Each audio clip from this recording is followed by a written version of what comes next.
আসসালামু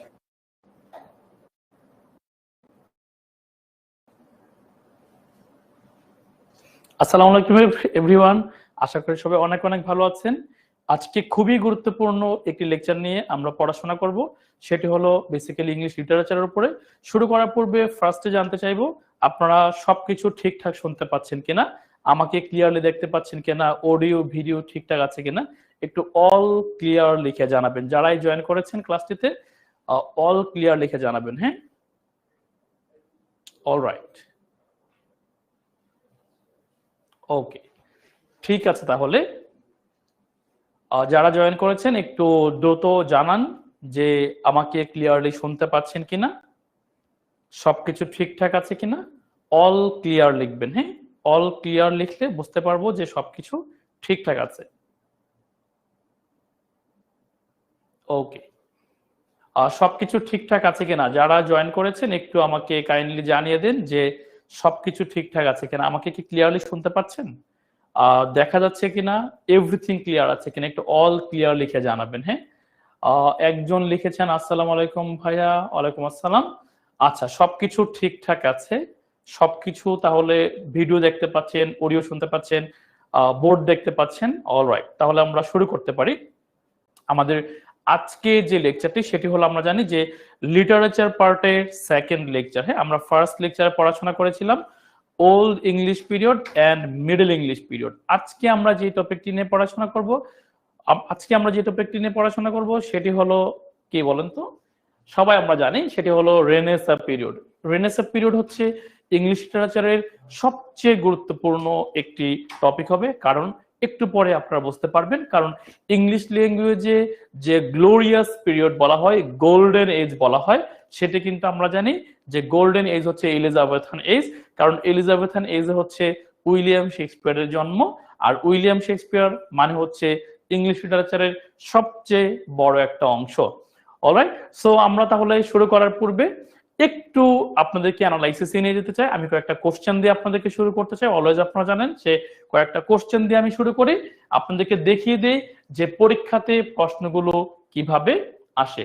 একেবারে ফার্স্টে একেবারে আপডেটেড বিসিএস এর একটি কোশ্চেন দিয়ে সলভ করতে চাই, সেটি হলো the merchant of Venice is a Shakespearean play about.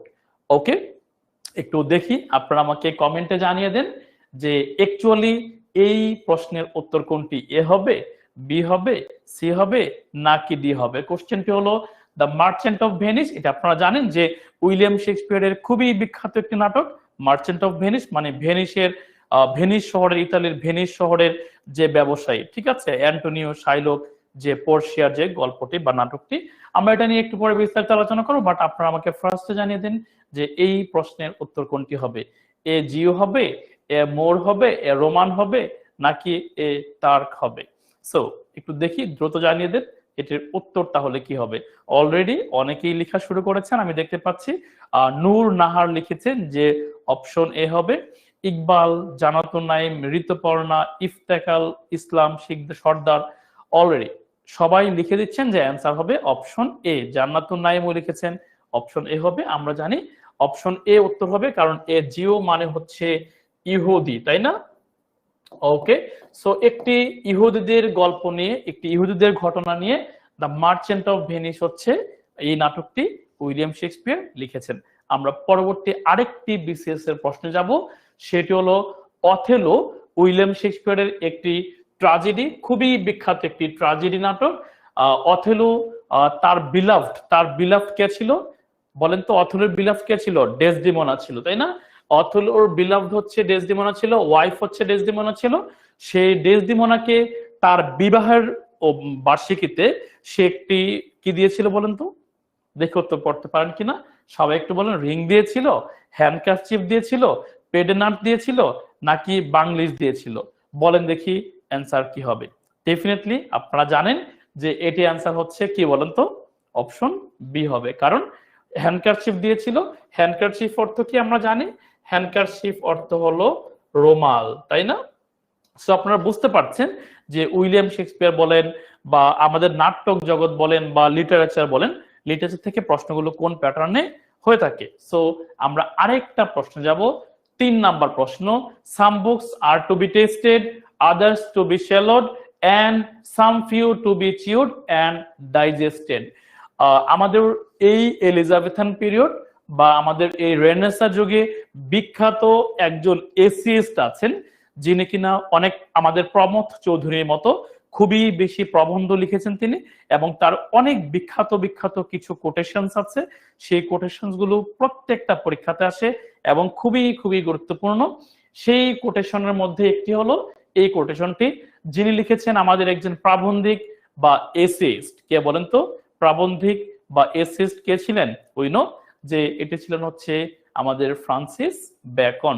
ওকে, আমরা পড়াশোনা শুরু করতে পারি। পড়াশোনা শুরু করার পূর্বে আমি কিন্তু অলওয়েজ আপনাদেরকে বলি, লিটারেচার এটা এমন একটি টপিক নয় যেটা কিনা একেবারে ভিতর থেকে আপনাকে পড়তে হবে, একেবারেই না। ইংলিশ লিটারেচারে বিসিএস এ 15টি প্রশ্ন থাকে, আমাদের টার্গেট থাকবে এই 15 থেকে 11 বা 12 পাওয়া। তাহলে মোটামুটি ভাষা বা ইম্পর্টেন্ট বিষয়গুলো পড়লে আপনি মোটামুটি 11 থেকে 12 পাবেন। আর যদি কেউ 15 থেকে 15 পেতে চান তাহলে তাকে খুবই ভিতরগত কোশ্চেন পড়তে হবে। বিকজ যে আপনি যদি বলেন যে এই নাটকটি কার, রবীন্দ্রনাথ ঠাকুরের, কিন্তু আপনি যদি বলেন যে এই চরিত্রটি কোন নাটকে পাওয়া যায় রবীন্দ্রনাথ ঠাকুরের, তখনই কিন্তু কোশ্চেনটা কঠিন হয়ে গেল। দ্যাটস ওয়াই যে কোশ্চেন গুলো খুবই ইম্পর্টেন্ট, যেই চরিত্রগুলো আপনাকে পড়তেই হবে, যেমন পরীক্ষাতে যদি আসে ডেসডেমোনা কোন নাটকের চরিত্র, তখন আপনাকে এটা পড়তে হবে, কারণ এটা হচ্ছে ইম্পর্টেন্ট এবং খুবই ফেমাস একটি নাটক উইলিয়াম শেক্সপিয়ারের। পরীক্ষাতে যদি আসে হ্যামলেটের বিলাভড কে ছিল, এটা আপনাকে পড়তে হবে। কিন্তু গুরুত্বপূর্ণ নয় এমন একটি টপিক, এমন একটি নাটকের চরিত্রগুলো আপনার একেবারেই পড়া দরকার হবে না। আর কি কি পড়তে হবে ডেফিনেটলি আমি আপনাদেরকে দাগিয়ে দিব। আমি বারবার বলি, আপনারা এতটুকু পড়বেন না। সবচেয়ে ইম্পর্টেন্ট বিসিএস এর বা চাকরি পরীক্ষার জন্য অতটুকু ইম্পর্টেন্ট, আপনি কতটুকু বাদ দিবেন। পড়াশোনাটা করা ইম্পর্টেন্ট না, আপনি বাদ দিবেন কতটুকু। ঠিক আছে, 100 থেকে যদি আপনি 30 বাদ দিতে পারেন তাহলে আপনার পড়াটা কিন্তু 30 কমে গেল। ঠিক আছে, আমি আপনাদেরকে স্টার চিহ্ন দাগিয়ে দিব যে এই বিষয়গুলো পড়তেই হবে। অলরাইট, চলুন শুরু করি। একেবারে ফার্স্টে আমরা জানি যে রেনেসা পিরিয়ডকে 5 ভাগে ভাগ করা হয়েছে। এটার 5টা ফেজ আছে। একেবারে ফার্স্ট ফেজে সেটি হলো 1500 থেকে 1558 পর্যন্ত। ওই টাইমটা ছিল প্রিপারেশন ফর রেনেসা, মানে শুরু হয়েছিল। আমরা জানি অলরেডি যে ইকবাল লিখেছে ইংরেজিতে 30-এর বেশি পাওয়ার কোন টেকনিক আছে কি? ডেফিনেটলি আপনি যদি লিটারেচারে 11 অথবা 12 পান, আর ওইখান থেকে যদি ওইখানে 20 আছে গ্রামারে, 20 থেকে যদি আমরা মোটামুটি ধরেন 17 বা 18 পাই, তাহলেই কিন্তু আমাদের টোটাল 30 মার্কস হয়ে গেল, তাই না? ডেফিনেটলি এটা পাওয়া সম্ভব, এটা একেবারেই অযৌক্তিক নয়। হাওয়ার চলুন আমরা পড়াশোনা শুরু করি। আমাদের ফার্স্টে যে পার্ট আছে সেটি হলো একেবারে first phase preparation for Renaissance. এটা 1500 থেকে শুরু হয়ে 1558 পর্যন্ত ছিল। যে এই রেনেসা যে মানে এর অর্থ হলো রিবার্থ, মানে পুনর্জন্ম, তাই না? এর অর্থ হলো রিভাইভাল, এর অর্থ হলো রিজেনারেশন। ঠিক আছে, এর রেনেসা অর্থ কিন্তু পরীক্ষাতে আসছে। বিগত বছরে একটি বিসিএস এর প্রশ্ন যে রেনেসা মানে কি? রেনেসা মানে হলো রিবার্থ, রেনেসা মানে হলো রিভাইভাল, রেনেসা মানে হলো রিজেনারেশন। কিসের রিজেনারেশন, কিসের রিভার্থ, কিসের রিভাইভাল? ঠিক আছে, সেটা হলো revival of learning, revival of learning. ঠিক আছে, রিভাইভাল অফ কালচার, কালচারের পুনর্জন্ম, ফ্রি থিঙ্কিং এর পুনর্জন্ম। ঠিক আছে, ফ্রি থিঙ্কিং এর পুনর্জন্ম, লার্নিং এর পুনর্জন্ম, কালচারের পুনর্জন্ম। ওকে, বেসিক্যালি এটি শুরু হয়েছে, আমরা জানি, আমরা একটা সাল দেখতে পাচ্ছি 1500 থেকে 1458, মানে এটা কিন্তু 16th সেঞ্চুরি, এটা কিন্তু 16th সেঞ্চুরি। তবে এর ছোঁয়া লেগেছে ফার্স্ট থেকে যত শুরু হয় সেটা ছিল 14th সেঞ্চুরি। ঠিক আছে, 14th সেঞ্চুরিতে এটি বেসিক্যালি শুরু হয়েছিল ইটালিতে। ইটালির বিখ্যাত একটি শহর, এই শহরটির নাম হচ্ছে ফ্লোরেন্স শহর। ইটালির বিখ্যাত ফ্লোরেন্স শহরে পরীক্ষাতে আসে যে কোন শহরে রেনেসা হয়েছে ফার্স্টে, সেটির নাম হলো কি? ইতালি দেশের কি বলেন? ফ্লোরেন্স শহরে। একেবারে প্রথম দিকে। তারপরে গিয়ে হচ্ছে ছোঁয়া লেগেছে বিভিন্ন জায়গাতে, গ্রিসে গিয়েছে, এভাবে বিভিন্ন জায়গাতে এটা ছড়িয়ে পড়েছে। একেবারে শেষ পর্যায়ে এই 16th সেঞ্চুরিতে এসে এটা ইংল্যান্ডে পৌঁছায়। ঠিক আছে, তাহলে ফার্স্টে কিন্তু ছিল কি বলেন ইতালি, ফ্লোরেন্স সিটিতে, তারপর ধীরে ধীরে এটা হচ্ছে ইংল্যান্ডে ছড়িয়ে পড়ে। সো ইংল্যান্ডে কিন্তু অনেক পরে আসে, 14th century, 15th century, 16th সেঞ্চুরিতে এটি ইংল্যান্ডে আসে। একেবারে খুবই ইন্টারেস্টিং এই বিষয়গুলো, খুব মজা পাবেন যদি আপনি প্রেক্ষাপটগুলো ধীরে ধীরে বোঝেন। আপনি আন্দাজে মুখস্থ করলে কিন্তু হবে না। ঠিক আছে, আন্দাজে মুখস্থ করার এখানে কোনো কিছু নাই, প্রত্যেকটা বিষয় এখানে বুঝবেন, আপনি মন থেকে উপলব্ধি করবেন। ঠিক আছে, হাউভার তাহলে চলেন আমরা ফার্স্ট ফেজ ডান। এই ফেজে হচ্ছে বেসিক্যালি আমরা সাহিত্যকর্ম রচনার কোনো প্রেক্ষাপট পাবো না, কারণ তখন কি ছিল, প্রিপারেশন ছিল, তাই না? প্রিপারেশন নিচ্ছিল 1558 পর্যন্ত। ঠিক আছে, হাউভার আমরা এবার চলে আসছি সেকেন্ড ফেজে, দ্য এলিজাবেথান এজ। এটা এত ইম্পর্টেন্ট, আপনি যদি ইংলিশ লিটারেচারের একটি ক্লাস করেন সেটা হবে এলিজাবেথান পিরিয়ড। ঠিক আছে, আপনি বাকি ক্লাসগুলো নাও যদি করেন, একটি ক্লাস যদি করতে চান সেটি হবে এলিজাবেথান পিরিয়ড। এলিজাবেথান পিরিয়ড হচ্ছে রানী এলিজাবেথ ওয়ান, রানী এলিজাবেথ ওয়ান অনুসারে হচ্ছে তা এই যুগে নামকরণ করা হয়। ঠিক আছে, বাকি যে আমরা যে কিছুদিন আগে যে রানী মারা গিয়েছে এলিজাবেথ টু, তিনি কিন্তু এই বংশ থেকে এসেছেন, টিউডর বংশের। ওনার বংশের নাম হচ্ছে টিউডর বংশ। ঠিক আছে, টিউডর, ওনার বংশের নাম হচ্ছে টিউডর বংশ। ঠিক আছে, তিনি হচ্ছে 1558 থেকে 1616 পর্যন্ত ক্ষমতা ছিলেন। এই যুগকে বলা হয় গোল্ডেন এজ, এই যুগকে বলা হয় গোল্ডেন এজ। ঠিক আছে, আসবেই পরীক্ষাতে যে কোন যুগকে ইংলিশ লিটারেচারের গোল্ডেন এজ বলা হয়। কি বলেন, অ্যান্সার করবো কি, কোনটা বলেন? Elizabethan age. পরীক্ষাতে আসে কোন রানীর নামকরণ নাম অনুসারে এই যুগের নামকরণ করা হয়, Elizabeth two, Elizabeth three, Elizabeth four, Elizabeth five, এভাবে পরীক্ষাতে আসবে। আমরা উত্তর করবো কোনটা বলেন তো? Elizabeth one. ওকে, বেসিক্যালি এই টিউডর বংশের রাজা কারা কারা ছিলেন? হ্যাঁ, টিউডর বংশের রাজা ছিলেন বেসিক্যালি, প্রথমে ছিলেন হেনরি সেভেন, এটা হচ্ছে এলিজাবেথের দাদা। তারপরে ছিলেন হেনরি এইট, তারপরে ছিলেন হেনরি এইট, এটা এলিজাবেথের বাবা। ঠিক আছে, এটা হলো এলিজাবেথের দাদা, এটা হলো এলিজাবেথের বাবা। ঠিক আছে, তারপরে যেটা আসছে সেটা ছিল এডওয়ার্ড, তিনি ছিলেন এডওয়ার্ড, তার নাম হচ্ছে এডওয়ার্ড সিক্স। এডওয়ার্ড সিক্স হচ্ছে সৎ ভাই, এলিজাবেথের সৎ ভাই। তারপরে সিরিয়ালে যিনি ছিলেন তিনি ছিলেন কুইন মেরি, তিনি ছিলেন কুইন মেরি। কুইন মেরি হচ্ছে সৎ বোন। ঠিক আছে, কুইন মেরিকে ব্লাডি মেরি বলা হয়, কুইন মেরিকে বলা হয় ব্লাডি মেরি, কারণ তিনি রক্ত পিপাসু কুইন ছিলেন।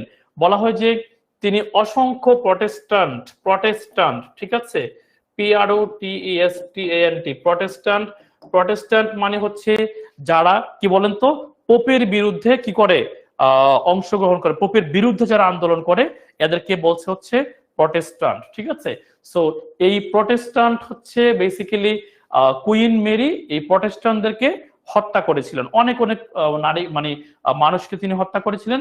পরে এই কুইন মেরি ইউটেরাইন, ইউটেরাইন হচ্ছে জরায়ু ক্যান্সার, যেটা UTERINE, তিনি তখন ইউটেরাইন ডিজিজে মারা যান। ঠিক আছে, এরপরে হচ্ছে আমাদের এই এলিজাবেথান রানী আর ক্ষমতায় আসেন। ঠিক আছে, সো 1 2 3 4, তারপরে হচ্ছে আমাদের এলিজাবেথ হচ্ছে ক্ষমতায় আসে। ওকে, তো মোটামুটি একটা মানে ব্যাপারগুলো বুঝবেন আগে। ঠিক আছে, ব্যাপারগুলো কিন্তু বুঝবেন, তাহলে আপনি ইজিলি দেখবেন যে প্রেক্ষাপট বুঝলে আপনি অনেক কিছু অ্যান্সার করতে পারবেন, প্রেক্ষাপট ছাড়া অ্যান্সার করতে পারবেন না। ঠিক আছে, পরীক্ষাতে আসতেই পারে যে এলিজাবেথ রানী এলিজাবেথ কোন বংশের ছিলেন। ঠিক আছে, টিউডর বংশের, গুরুত্বপূর্ণ একটি বিষয় ডেফিনেটলি। হাওয়ার আমরা চলেন পরের আরেকটি ফেজে চলে যাই, সেটি হলো থার্ড ফেজ। থার্ড ফেজ হচ্ছে জ্যাকোবিয়ান পিরিয়ড। রানী এলিজাবেথ সম্পর্কে আরো দু একটা তথ্য আমাদের জানা উচিত। রানী এলিজাবেথের বাবা হচ্ছে কে বলুন তো? এখানে হচ্ছে আমি একটু লিখি, রানী এলিজাবেথের বাবা হচ্ছে হেনরি এইট, তাই তো? এবং মা হচ্ছে কি বলেন? মা হচ্ছে এনি বোলেন, মা হচ্ছে BOLEYN, এনি বোলেন, তাই না? এটা হলো ফাদার, এটা হলো মাদার। ঠিক আছে, ওকে, তো তাদের সন্তানকে, তাদের সন্তান হচ্ছে এলিজাবেথ, তাদের সন্তান হচ্ছে এলিজাবেথ, ঠিক আছে।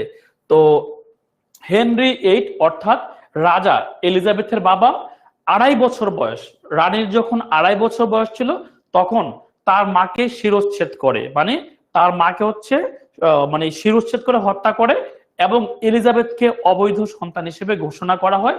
এবং তিনি বলেন যে এলিজাবেথ হচ্ছে আমার সন্তান না, এলিজাবেথ হচ্ছে তার মামার সন্তান, মানে এনি বোলিনের সাথে তার মা, তার আপন ভাইয়ের হচ্ছে সম্পর্ক ছিল, অবৈধ সম্পর্ক ছিল। এটা তিনি বোঝাতে চেয়ে তাকে শিরশ্ছেদ করা হয় এবং এলিজাবেথকে হচ্ছে অবৈধ সন্তান ঘোষণা করা হয়।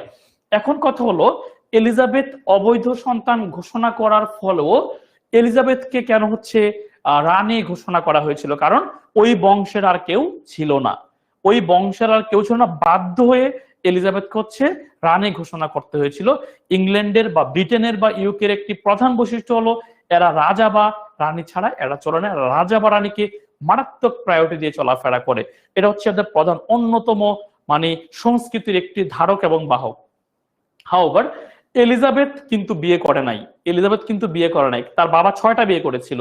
এলিজাবেথের বাবা হেনরি এইট 6টি বিয়ে করেছিল, এলিজাবেথ কিন্তু কোনো বিয়ে করে নাই। কেন করে নাই আপনারা বুঝতেই পারছেন যে তিনি ওই শোকে কিন্তু আসলে বিয়ে করেন নাই। সো এলিজাবেথ যেহেতু বিয়ে করেন নাই, ডেফিনেটলি তাহলে বলেন তো কি হবে? এলিজাবেথের পরবর্তী বংশ কিন্তু স্টপ হয়ে গেল, মানে শাসন কার্য বা রাজ্য আসনে বসার মতো কিন্তু কেউ ছিল না। দ্যাটস ওয়াই এলিজাবেথের দূর সম্পর্কের একজন রাজা, যিনি কিনা হচ্ছে স্কটল্যান্ডের রাজা, যিনি কিনা স্কটল্যান্ডের রাজা, স্কটল্যান্ডে একজন রাজা ছিলেন, স্কটল্যান্ডে একজন রাজা ছিলেন, স্কটল্যান্ডের একজন রাজা ছিলেন, সেই রাজার নাম হচ্ছে কি বলেন? জ্যাকবস বা জ্যাকোবিয়ান। তাকে হচ্ছে মূলত তখন ইংল্যান্ড এবং স্কটল্যান্ড দুই রাজ্যের রাজা ঘোষণা করা হয়। এই জ্যাকব হচ্ছে এলিজাবেথের দূর সম্পর্কের একজন আত্মীয়, তার নাম হচ্ছে জ্যাকবস, জ্যাকবস থেকে জ্যাকোবিয়ান, ঠিক আছে, তার নাম হচ্ছে জ্যাকবস থেকে জ্যাকোবিয়ান। হাওভার এই জ্যাকবের সন্তান, জ্যাকবের সন্তান হচ্ছে, জ্যাকবের সন্তান হচ্ছে এটা মুছে দেই, হাওভার চলেন, জ্যাকবসের সন্তান হলো চার্লস ওয়ান, জ্যাকবসের সন্তান হলো চার্লস ওয়ান, ঠিক আছে। তো জ্যাকবস মারা যাওয়ার পরে কত সাল পরে বলেন তো?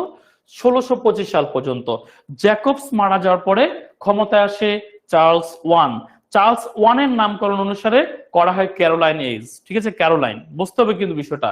জ্যাকবস থেকে জ্যাকোবিয়ান আর চার্লস থেকে হচ্ছে ক্যারোলাইন, ঠিক আছে, ল্যাটিন শব্দ এটা, চার্লস থেকে আসছে ক্যারোলাইন, ঠিক আছে। তো চার্লস ওয়ানের নামকরণ অনুসারে, হ্যাঁ, চার্লস ওয়ান এর নামকরণে কি করা হয়? ক্যারোলাইন পিরিয়ড রাখা হয়। 1625 এবং 1649 পর্যন্ত হচ্ছে তিনি কি করেন? শাসন কার্য অর্থাৎ রাজ্য পরিচালনা করেন। ওই সময়কার বেসিক্যালি দুইটা বিষয় ছিল, একটা হলো ক্যাভালিয়ার্স, ক্যাভালিয়ার্স হলো যারা কিংকে সাপোর্ট করতেন, এবং রাউন্ড হেডস, রাউন্ড সেটস হলো যারা পার্লামেন্টকে সমর্থন করতেন, পার্লামেন্টকে সমর্থন করতেন। তো ক্যাভালিয়ার্স হচ্ছে কিংকে সমর্থন করতেন অর্থাৎ ক্যারোলাইন রাজাকে সমর্থন করতেন, আর রাউন্ড হেডস হলো পার্লামেন্টকে সমর্থন করতেন। এই দুই গ্রুপের মধ্যে তখন একটি সিভিল ওয়ার বা গৃহযুদ্ধ অনুষ্ঠিত হয়, তখন একটি সিভিল ওয়ার বা গৃহযুদ্ধ অনুষ্ঠিত হয়। এই সিভিল ওয়ারে তখন হচ্ছে এই রাউন্ড হেডসরা জয়ী হয়ে যায়। তখন এই রাজা চার্লস ওয়ানকে কি করা হয়? জনসম্মুখে তাকে বিহেডেড মানে কি? হেড কি করা হয়? মানে শিরশ্ছেদ করা হয়, বিহেডেড, রাজাকে হচ্ছে বিহেডেড করা হয় অর্থাৎ শিরশ্ছেদ করা হয়। তার সন্তান চার্লস ওয়ানের সন্তান ছিল চার্লস টু, চার্লস ওয়ানের সন্তান ছিল চার্লস টু, ঠিক আছে, চার্লস ওয়ানের সন্তান হলো চার্লস টু। তো এই চার্লস টু হচ্ছে তখন ফ্রান্সে পালিয়ে যায়, এই চার্লস টু হচ্ছে ফ্রান্সে পালিয়ে গিয়ে নিজেকে আত্মরক্ষা করে, অলরাইট।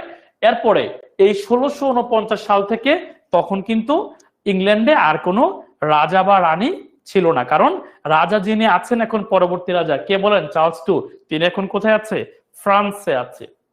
হাওভার তখন যেহেতু রাজা নাই, এখন ওই যুগের নাম হয়ে গেল কমনওয়েলথ পিরিয়ড। তখন পার্লামেন্ট দিয়ে শাসন চলছিল। তখন শাসন চলছিল কি দিয়ে বলেন তো, পার্লামেন্ট দিয়ে শাসন চলছিল।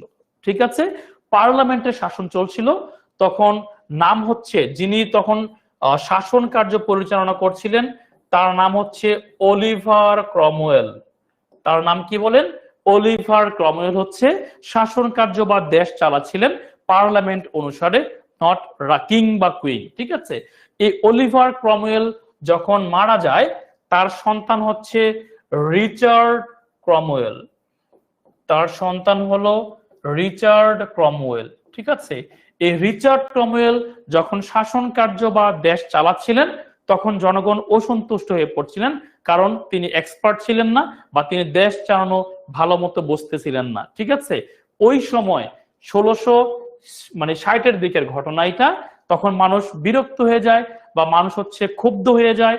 তখন তারা আন্দোলন করে যে না, পার্লামেন্ট দিয়ে আমাদের এই ইংল্যান্ড পরিচালনা করা সম্ভব না, উই ওয়ান্ট ব্যাক, আমরা আবারও রাজা চাই।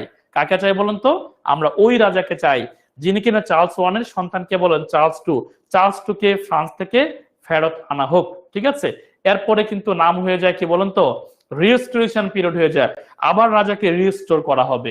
আপনি এই জিনিসগুলো যদি মানে একটু তথ্য নিয়ে পড়েন, হ্যাঁ, এটা যে কোনোটা ভালো বই, যদি এক চিটে বইটা পড়েন, তথ্যের জন্য পড়েন, তাহলে মজা পাবেন, তাহলে অনেক কোশ্চেন ইজিলি অ্যান্সার করতে পারবেন। ঠিক আছে, ওকে, তখন তারা রিস্টোর করা হয় তাকে। ঠিক আছে, এবার আমরা চলে যাব হচ্ছে মোটামুটি আমাদের আসল পড়াশোনাতে। ঠিক আছে, একেবারে ফার্স্টে থমাস স্যাগভাইল।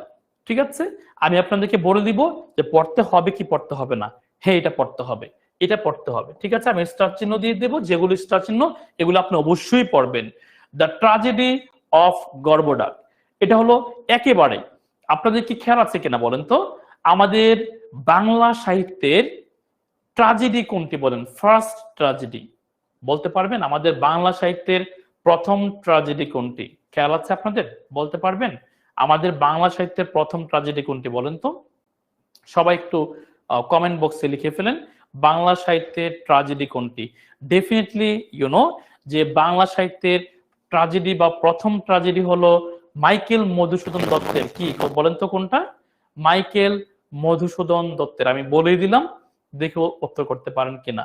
বাংলা সাহিত্যের প্রথম ট্রাজেডি মাইকেল মধুসূদন দত্তের। সেম ভাবে আমাদের ইংলিশ লিটারেচারের প্রথম ট্রাজেডি হলো দ্য ট্রাজেডি অফ গর্ভডাক। এই গর্ভডাকের দুই সন্তান, একটা হলো ফেরেক্স এবং আরেকটা হলো পোরেক্স। সে হলো বড় সন্তান এবং সে হলো ছোট সন্তান। এটার নাম কেন ট্রাজেডি হয়ে গেল? হ্যাঁ, রাজা কি করলেন এখানে, গর্ভডাক যে রাজা, রাজার নাম কিন্তু গর্ভডাক। ঠিক আছে, সো গর্ভডাক যে মেঘনাদ বধ কাব্য, না না না, কি বলেন, কৃষ্ণকুমারী, জান্নাতুর নাম, ঠিক আছে, কৃষ্ণকুমারী, কৃষ্ণকুমারী মাইকেল মধুসূদন দত্তের ফার্স্ট ট্রাজেডি। হ্যাঁ, কৃষ্ণকুমারী, কিন্তু কৃষ্ণকুমারী, আর এটা হচ্ছে দ্য ট্রাজেডি অফ গর্ভডাক। তো গর্ভডাকের সন্তান ফেরেক্স এবং পোরেক্স, এরা কি করলো, রাজা চিন্তা করলেন, অল অফ আ সাডেন তিনি কি করলেন, দুই ভাইয়ের মধ্যে রাজ্যটাকে অর্ধেক করে কি করেন, মানে দুই ভাইয়ের মধ্যে রাজ্যটাকে অর্ধেক করে মানে দিয়ে দেয় আর কি, ভাগ করে দিয়ে দেয় রাজ্য পরিচালনা করার জন্য।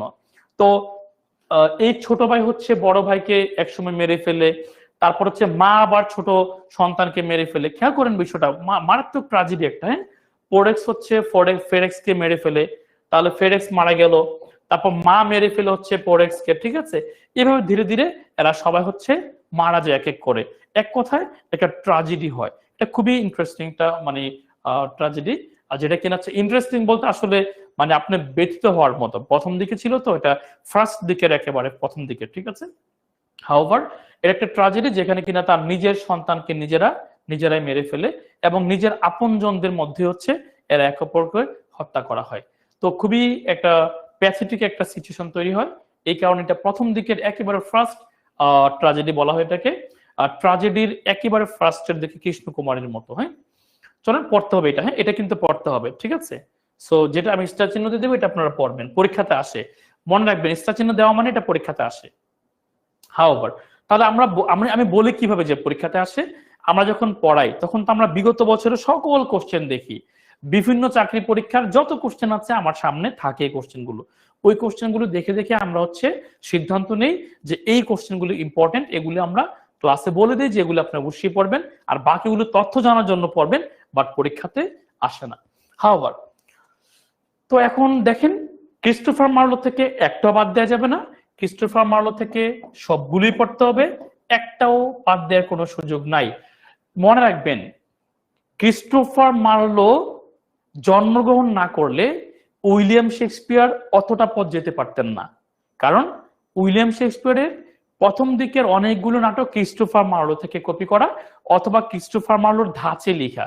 এই কারণে উইলিয়াম শেক্সপিয়ার প্রথম দিকের নাটকগুলো তার মৌলিকত্ব হারিয়েছিল, কারণ তিনি ক্রিস্টোফার মার্লোকে অনেকটা কপি করেছিলেন। এই ক্রিস্টোফার মার্লো যদি জীবিত থাকতো তাহলে এমন হতে পারতো যে উইলিয়াম শেক্সপিয়ার তার বিখ্যাত হতে নাও পারতেন, ঠিক আছে।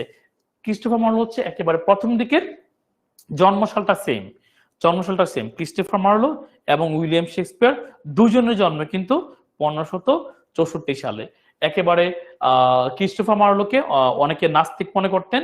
নাস্তিকতার দায়ে তাকে হচ্ছে 18ই মে, হ্যাঁ, কত সাল যেন 29 বছর বয়সে তাকে হচ্ছে নাস্তিকতার দায়ে তাকে হচ্ছে জেলও দেওয়া হয়। তারপর হচ্ছে তার 12 দিন পরে তাকে হচ্ছে হত্যা করা হয়, ঠিক আছে। গুপ্তচর তাকে হত্যা করা হয় এইভাবে। তো যেটি হোক, ক্রিস্টোফার মার্লো থেকে আপনাদেরকে অবশ্যই যেগুলি পড়তে হবে, ডক্টর ফস্টাস অবশ্যই পড়তে হবে, দ্য জিও অফ মাল্টা অবশ্যই পড়তে হবে, টেম্বারলিন দ্য গ্রেট অবশ্যই পড়তে হবে। দ্য জিও অফ মাল্টা এই নাটকটি আছে, এই নাটকটি হচ্ছে উইলিয়াম শেক্সপিয়ার কপি করে একটা নাটক লিখেছেন, সেটি হলো কি বলতে পারবেন? The merchant of Venice. The merchant of Venice, ওইখানে কিন্তু একজন জিও ছিল, তাই না, ইহুদি ছিল। এখানে কিন্তু একজন মাল্টার একজন ইহুদি, ঠিক আছে, মাল্টার একজন ইহুদি যার নাম হচ্ছে বারাবাস। তিনি প্রধান চরিত্র। বারাবাস হচ্ছে প্রধান চরিত্র। মনে রাখবেন, দ্য জিও অফ মাল্টা যদি পরীক্ষাতে আসে যে কেন্দ্রীয় চরিত্র কোনটি বা বারাবাস কোন নাটকের চরিত্র, আমাদের উত্তর হবে কোনটা বলেন? The Jew of Malta.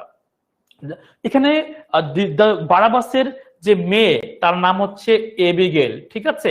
আর ফার্নেজ হচ্ছে ওই রাজ্যের গভর্নর, ঠিক আছে। ফার্নেজ হচ্ছে তার কোনো এক কারণে রাজস্ব আদায় করা দরকার ছিল, তখন ওই রাজ্যের সকলেই ছিল যে তোমাদের অর্ধেক সম্পত্তি আমাকে দিয়ে দাও, আমাকে হচ্ছে কেলিমেথকে দিতে হবে। কেলিমেথ হচ্ছে এই ফার্নিজেরও হচ্ছে কি প্রধান, ফার্নিজের বস মনে করেন। তো কেলিমেথ হচ্ছে আসছে রাজস্ব আদায় করার জন্য। ফার্নেস বলছে আমার তো এখন রাজস্ব নাই, সাডেনলি আমি 10 বছর পরে কোত্থেকে রাজস্ব পাবো? তখন বারাবাস টাইপের যারা ইহুদি ছিল সবাইকে বলেছে তোমাদের অর্ধেক সম্পত্তি আমাকে দিতে হবে, কারণ আমাকে হচ্ছে কেলিমেথকে দিতে হবে। সবাই দিয়ে দিয়েছিল, বাট বারাবাস হচ্ছে অস্বীকার করেছিল, সে দিবে না। এটা নিয়ে হচ্ছে ঘটনা। এই বারাবাস হচ্ছে তার সম্পত্তি কেড়ে নেওয়া হয়, এবং এই Barabas at the end of the day সবার থেকে হচ্ছে তিনি মানে প্রতিশোধ নেন এক কথায়, ঠিক আছে। এই ফার্নেজের উপরে, কেলিমেথের উপরে, হ্যাঁ, সে হচ্ছে তখন প্রতিশোধ নেয়। হাওয়ার এটা হচ্ছে মূল ঘটনাটা ছিল। তো পরীক্ষাতে আসবে দ্য জিও অফ মাল্টার অনুকরণে উইলিয়াম শেক্সপিয়ার কোন নাটকটি লিখেছিলেন? The Jew of Malta. আর ডক্টর ফস্টাসের যে ঘটনাটা ছিল, এখানে ক্যারেক্টার ছিল হচ্ছে ডক্টর ফস্টাস নিজে একজন ক্যারেক্টার, তারপর লুসিফার এবং মেফিস্টোফেলিস। লুসিফার হচ্ছে শয়তানদের মনে করেন রাজা, হ্যাঁ, শয়তানদের বস আর কি মনে করেন। লুসিফার হচ্ছে শয়তানদের বস, তার নিচে আছে হলো মেফিস্টোফেলিস, ঠিক আছে, ওকে। তো লুসিফার হচ্ছে মেফিস্টোফেলিস তার আদেশ মেনে চলে। মেফিস্টোফেলিস হচ্ছে আমাদের ডক্টর ফস্টাসকে কি করে আদেশ দেয়। তো এটা বেসিক্যালি আমাদের এই ডক্টর ফস্টাস 24 বছরের জন্য তিনি হচ্ছে মানে অনেক ক্ষমতা চান, হ্যাঁ, ব্ল্যাক ম্যাজিক তিনি শিখে নেন। ডক্টর ফস্টাস হচ্ছে ব্ল্যাক ম্যাজিক শিখেন। এই ব্ল্যাক ম্যাজিক শিখে তিনি হচ্ছে লুসিফারের কাছ থেকে 24 বছরের জন্য তিনি সর্বোচ্চ ক্ষমতা নেন এবং তিনি সব কাজ করতে পারেন, ঠিক আছে। বাট 24 বছর পরে এই ডক্টর ফস্টাসের আত্মা, সোল, ডক্টর ফস্টাসের আত্মা বাসল এই লুসিফারকে দিয়ে দিতে হবে। ঠিক আছে, তো 24 বছর পরে দেখা যায় তিনি ডক্টর ফস্টাস এখন তিনি সবকিছু কাজকর্ম করতে পারেন। ডক্টর ফস্টাস হচ্ছে তিনি ইতালি শহর বা সারা পৃথিবী তিনি ঘুরে ঘুরে দেখেছেন, তিনি সবকিছু করতে পারেন। ডক্টর ফস্টাসকে একবার এক রাজা তাকে বলছে যে এখন তো আঙ্গুর ফল নাই, বাট আমার আঙ্গুর ফল খেতে ইচ্ছে করছে, তুমি এখন আমাকে আঙ্গুর ফল এনে দাও। তো ডক্টর ফস্টাস মানে আঙ্গুলের ইশারায় হচ্ছে আঙ্গুর ফল নিয়ে আসলো। তখন তিনি সারাও মানে তার আমলে বা তার দেশে তিনি ফেমাস হয়ে গেলেন। তো ধীরে ধীরে ধীরে ধীরে 24 বছর পরে লুসিফার বলল এখন তো তোমার হচ্ছে তোমার আত্মা আমাকে দিয়ে দিতে হবে। হ্যাঁ, তিনি চেয়েছিলেন অবশ্য ডক্টর ফস্টাস অবশ্য ঈশ্বরের কাছে চেয়েছিলেন যে ঈশ্বরকে বলবেন যে আমি ভুল করেছি, আমার আত্মা যাতে হচ্ছে লুসিফার না নেয়। তখন মেফিস্টোফেলিস তখন চলে আসছে, এই তুমি কি করতেছো এগুলো, তুমি কেন স্রষ্টাকে হচ্ছে তুমি কেন ঈশ্বরকে বা স্রষ্টাকে এখন ডাকছো, তোমার সাথে কিন্তু এগ্রিমেন্ট হয়েছিল লুসিফারের সাথে আমার বসের সাথে, ইভেন তোমার রক্ত নিয়ে শরীরের রক্ত নিয়ে এগ্রিমেন্টে তুমি সাইন করেছিলে, ঠিক আছে। এগুলো দেখেন জানাতুন নাম বলছেন এইসব উপন্যাসগুলো কি বাস্তব ঘটনাকে কেন্দ্র করে লেখা নাকি শুধুই কাল্পনিক ঘটনা। আসলে আমরা যা কিছু দেখি আসলে বেশিরভাগই দেখি মানুষ জীবিত হয়ে যায়, মানুষ হচ্ছে মারা যায়, মানে মৃত মানুষ থেকে হচ্ছে আবার জীবিত হয়ে যায়, তাই না। আমরা ওই যে অ্যালবাট্রস পাখির ঘটনাটা পড়বো, the rime of the ancient ম্যানের পড়বো, মানুষগুলো মরে গিয়েছিল আবার জীবিত হয়েছিল। অ্যাকচুয়ালি এই কাহিনীগুলো ডেফিনেটলি কাল্পনিক কাহিনী, ডেফিনেটলি কাল্পনিক কাহিনী, তাই না। এগুলো বাস্তব অর্থ মানে আমার কাছে মনে হয় না বাস্তব হবে। হ্যাঁ, বাট এগুলো নিয়ে কথা বলা অ্যাকচুয়ালি টাফ, কারণ ক্রিস্টোফার মার্লো আসলে সে নিজেও নাস্তিক ছিল, সে তো এগুলো বিশ্বাস করার প্রশ্নই আসে না, ডেফিনেটলি, তাই না। হাউভার তো ডক্টর ফস্টাসের আত্মা হচ্ছে 24 বছর পরে কিন্তু লুসিফার টেনে হিচড়ে কিন্তু নিয়ে যায়, ঠিক আছে। ওকে, তো মোটামুটি টেম্বারলিন দা গ্রেট এটা হচ্ছে তৈমুর আমাদের যে তৈমুর যে বীর যোদ্ধা, একজন কৃষক থেকে যে বীর যোদ্ধা হয়ে গিয়েছিলেন তৈমুর, ঠিক আছে। টেম্বারলিন মানে তৈমুর, হ্যাঁ, টেম্বারলিন মানে তৈমুর নামটা কিন্তু, ঠিক আছে, তৈমুর পরীক্ষাতে আসতে পারে। তৈমুর যোদ্ধাকে কেন্দ্র করে ক্রিস্টোফার মার্লের নাটক কোনটি, ঠিক আছে। আমরা কি অ্যান্সার করবো, টেম্বারলিন দা গ্রেট। ওকে, চলেন আমরা কিন্তু এইভাবে বিস্তারিত ব্যাখ্যা করলে কিন্তু আমাদের ক্লাস শেষ করতে পারবো না, যতটুকু সম্ভব আমি হচ্ছে একটু মানে একটু একটু করে সবগুলি একটু টাচ করে যাব যাতে আপনারা বুঝতে পারেন, কারণ মোটামুটি আমি তো 2 ঘন্টা ক্লাস নিয়ে 2 ঘন্টা ক্লাসেও কিন্তু এটা কভার করতে পারবো না। চলেন এরপর আমরা চলে যাবো এডমান্ড স্পেন্সার, খুবই বিখ্যাত একজন পয়েট, খুবই বিখ্যাত একজন পয়েট। এবং এডমান্ড স্পেন্সার সবসময় তিনি এলিজাবেথ রানীর পাশে থাকতেন, রানীর পাশে থাকতেন এবং তিনি রানীকে নিয়ে দ্য ফেয়ারি কুইন একটি এপিক লিখেছেন। রানীকে নিয়ে ফেয়ারি কুইন একটি এপিক লিখেছেন, বা ফেয়ারি কুইন মানে কি পরীর মতো রানী, পরীর মতো রানী, ঠিক আছে। ওকে, এখান থেকে আমাদের কোনটা কোনটা পড়তে হবে, আমাদের এখান থেকে এই দুইটা পড়তে হবে, ঠিক আছে, এই দুইটা আমাদেরকে পড়তে হবে, বাকিগুলো পড়া দরকার নাই, বাকিগুলো পড়া দরকার নাই। ফেয়ারি কুইন তো অবশ্যই করবেন, আর অ্যামোরেটে এটা অবশ্যই পড়বেন, ডেফিনেটলি পরীক্ষাতে আসে কিভাবে দেখেন। ফেয়ারি কুইন এটি কি, এটা এপিক কি, এটা বলুন তো এপিক, এটা একটা কোশ্চেন। আর একটা কোশ্চেন হলো ফেয়ারি কুইন এই এপিকটি কে লিখেছেন, কে লিখেছেন বলো তো, এডমান্ড স্পেন্সার, ঠিক আছে। এখন আপনাদের কি খেয়াল আছে বলেন তো, বাংলাদেশে কবিদের কবি কাকে বলা হয় আর ইংলিশে কবিদের কবি কাকে বলা হয়, একটু চ্যাট বক্সে আমাকে লিখে দেখান তো, বাংলাদেশে কবিদের কবিকে আর ইংলিশে কবিদের কবিকে, একটু চ্যাট বক্সে লিখে দেখান তো। উইনো বলেন তো, বাংলাদেশে কবিদের কবি হচ্ছে কি বলেন, নির্মলানন্দ গুণ, তাই না। আর ইংলিশ লিটারেচারে কবিদের কবি কাকে বলা হয় বলেন তো, ইংলিশ লিটারেচারে কাকে বলা হয় বলেন, পয়েট অফ পয়েটস কাকে বলা হয় বলেন তো, ইংলিশ লিটারেচারে পয়েট অফ পয়েটস কাকে বলা হয়, কি খেয়াল আছে আপনাদের, এডমান্ড স্পেন্সারকে কিন্তু পয়েট অফ পয়েটস বলা হয়। কেন ওনাকে পয়েট অফ পয়েটস বলা হয়, তার মৃত্যুর পরে যতজন কবি ছিল সকল কবিরা তাকে অনুসরণ করতেন, এই কারণে তিনি হয়ে গেলেন কি সকল কবিদের কবি, ঠিক আছে। এই কারণে পরীক্ষাতে আসবে কবিদের কবিকে এডমান্ড স্পেন্সার, ঠিক আছে। ফেয়ারি কুইনটা আসবে, এটা কি ছিল, এপিক। ওকে, এই তো মোটামুটি ডান। এবার চলে আসবো নিকোলাস ওদল, রালফ রয়েস্টার আসে, পরীক্ষাতে আসে, পড়তে হবে পড়তে হবে, পরীক্ষাতে আসে, মিস দেওয়া যাবে না। Sir Philip Sidney Arcadia miss দেওয়া যাবে না, an apology for poetry miss দেওয়া যাবে না, এগুলো মিস দেওয়ার কোনো সুযোগ নাই। এগুলো হচ্ছে আপনার নিজ দায়িত্বে, যদি আপনাদের কাছে মনে হয় আপনাদের যদি মনে হয় যে এগুলো হচ্ছে বিস্তারিত ব্যাখ্যা পড়া দরকার আপনাদের, আপনারা পড়তে পারেন, বাট এগুলো হচ্ছে ওরকম ভাবে বিস্তারিত পড়া দরকার নাই, কারণ এগুলো ওরকম ইম্পর্টেন্ট না। যেটা কিনা উইলিয়াম শেক্সপিয়ারের হ্যামলেট বলেন, ম্যাকবেথ বলেন, এডমান্ড স্পেন্সারের ফেয়ারি কুইন বলেন, ঠিক আছে? এপিক মানে মহাকাব্য, ফাহিম ফয়সাল, এপিক মানে মহাকাব্য।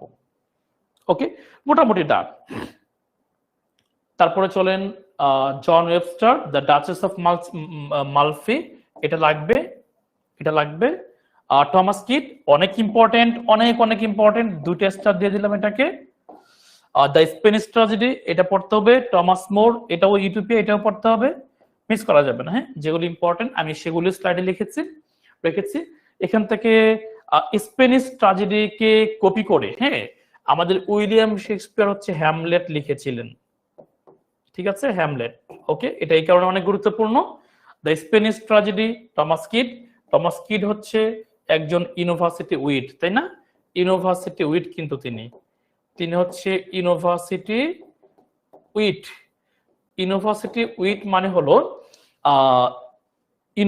উইট মানে হলো আমাদের রানী এলিজাবেথ, তিনি সিদ্ধান্ত নিলেন যে আমার দেশে যারা কিনা অক্সফোর্ড এবং ক্যামব্রিজে পড়াশোনা করে, সাহিত্য নিয়ে কাজ করে, এদেরকে হচ্ছে আমি সম্মাননা দিব বা পুরস্কৃত করবো, ইনসেন্টিভ দিব, এদেরকে উপাধি দিতেন ইউনিভার্সিটি উইট নামে একটা উপাধি দিতেন, ঠিক আছে? সো ইউনিভার্সিটি উইট, এর মধ্যে টমাস কিড কিন্তু একটা ইউনিভার্সিটি উইট, ক্রিস্টোফার মার্লো কিন্তু ইউনিভার্সিটি উইট, ঠিক আছে? এই দুজন কিন্তু ইউনিভার্সিটি উইট মানে হচ্ছে অক্সফোর্ড এবং ক্যামব্রিজে বেশিরভাগই পড়াশোনা করেছিলেন, এবং রানীর সান্নিধ্য থেকে, রানীর চার্চে থেকে হচ্ছে এরা সাহিত্যকর্ম রচনা করতেন, বা এরা হচ্ছে ইনসেন্টিভ পেতেন, বা এদেরকে সম্মাননা দিয়েছিলেন রানী এলিজাবেথ নিজেই। এই তো, এগুলো সবগুলি পড়তে হবে, একটা বাদ দেওয়ার কোনো সুযোগ নাই। তারপরে আমরা চলে যাব হচ্ছে বেন জনসন, ডেফিনেটলি অনেক গুরুত্বপূর্ণ। এখান থেকে বেন জনসন, এটা ওনাকে হচ্ছে কমেডি অফ হিউমার্স, হ্যাঁ, একটা বিষয় মনে রাখবেন, এই বেন জনসন যা কিছু লিখতেন একটু হাস্য ব্যঙ্গাত্মক টাইপের বিষয়গুলো ছিলেন। দেখেন, যেমন every man in his humour, every man out of his humour, এটাকে বলা হচ্ছে এটাকে মেডিকেল থিওরির সাথে, এটা বিষয় কি, আপনি যদি হাস্যোজ্জ্বল থাকেন, আপনি যদি হচ্ছে একটু প্রফুল্ল থাকেন, তাহলে আপনি সুস্থ থাকেন, এই কারণে এটাকে মেডিকেলের সাথে জড়িত করা হয়, ঠিক আছে? পরীক্ষাতে আসে যে বেন জনসনের সাহিত্যকর্মগুলো কোন থিওরির সাথে জড়িত, সেটাকে আমরা বলছি মেডিকেল থিওরির সাথে জড়িত, ঠিক আছে? মেডিকেল থিওরি, বিগত বছরের একটি প্রশ্ন, মেডিকেল থিওরি এর সাথে এটা কিন্তু জড়িত, বেন জনসনের সাহিত্যকর্মগুলো হিউমার, ঠিক আছে? হাস্য বা ব্যঙ্গাত্মক টাইপের, এরকম টাইপের। হ্যাঁ, পরীক্ষাতে এখান থেকে একটা বাদ দেওয়া যাবে না, সবগুলি পড়তে হবে। তবে সবচেয়ে ইম্পর্টেন্ট হচ্ছে ভোলপন, এটা সবচেয়ে ইম্পর্টেন্ট, যার প্রধান চরিত্র হচ্ছে মস্কা, ঠিক আছে?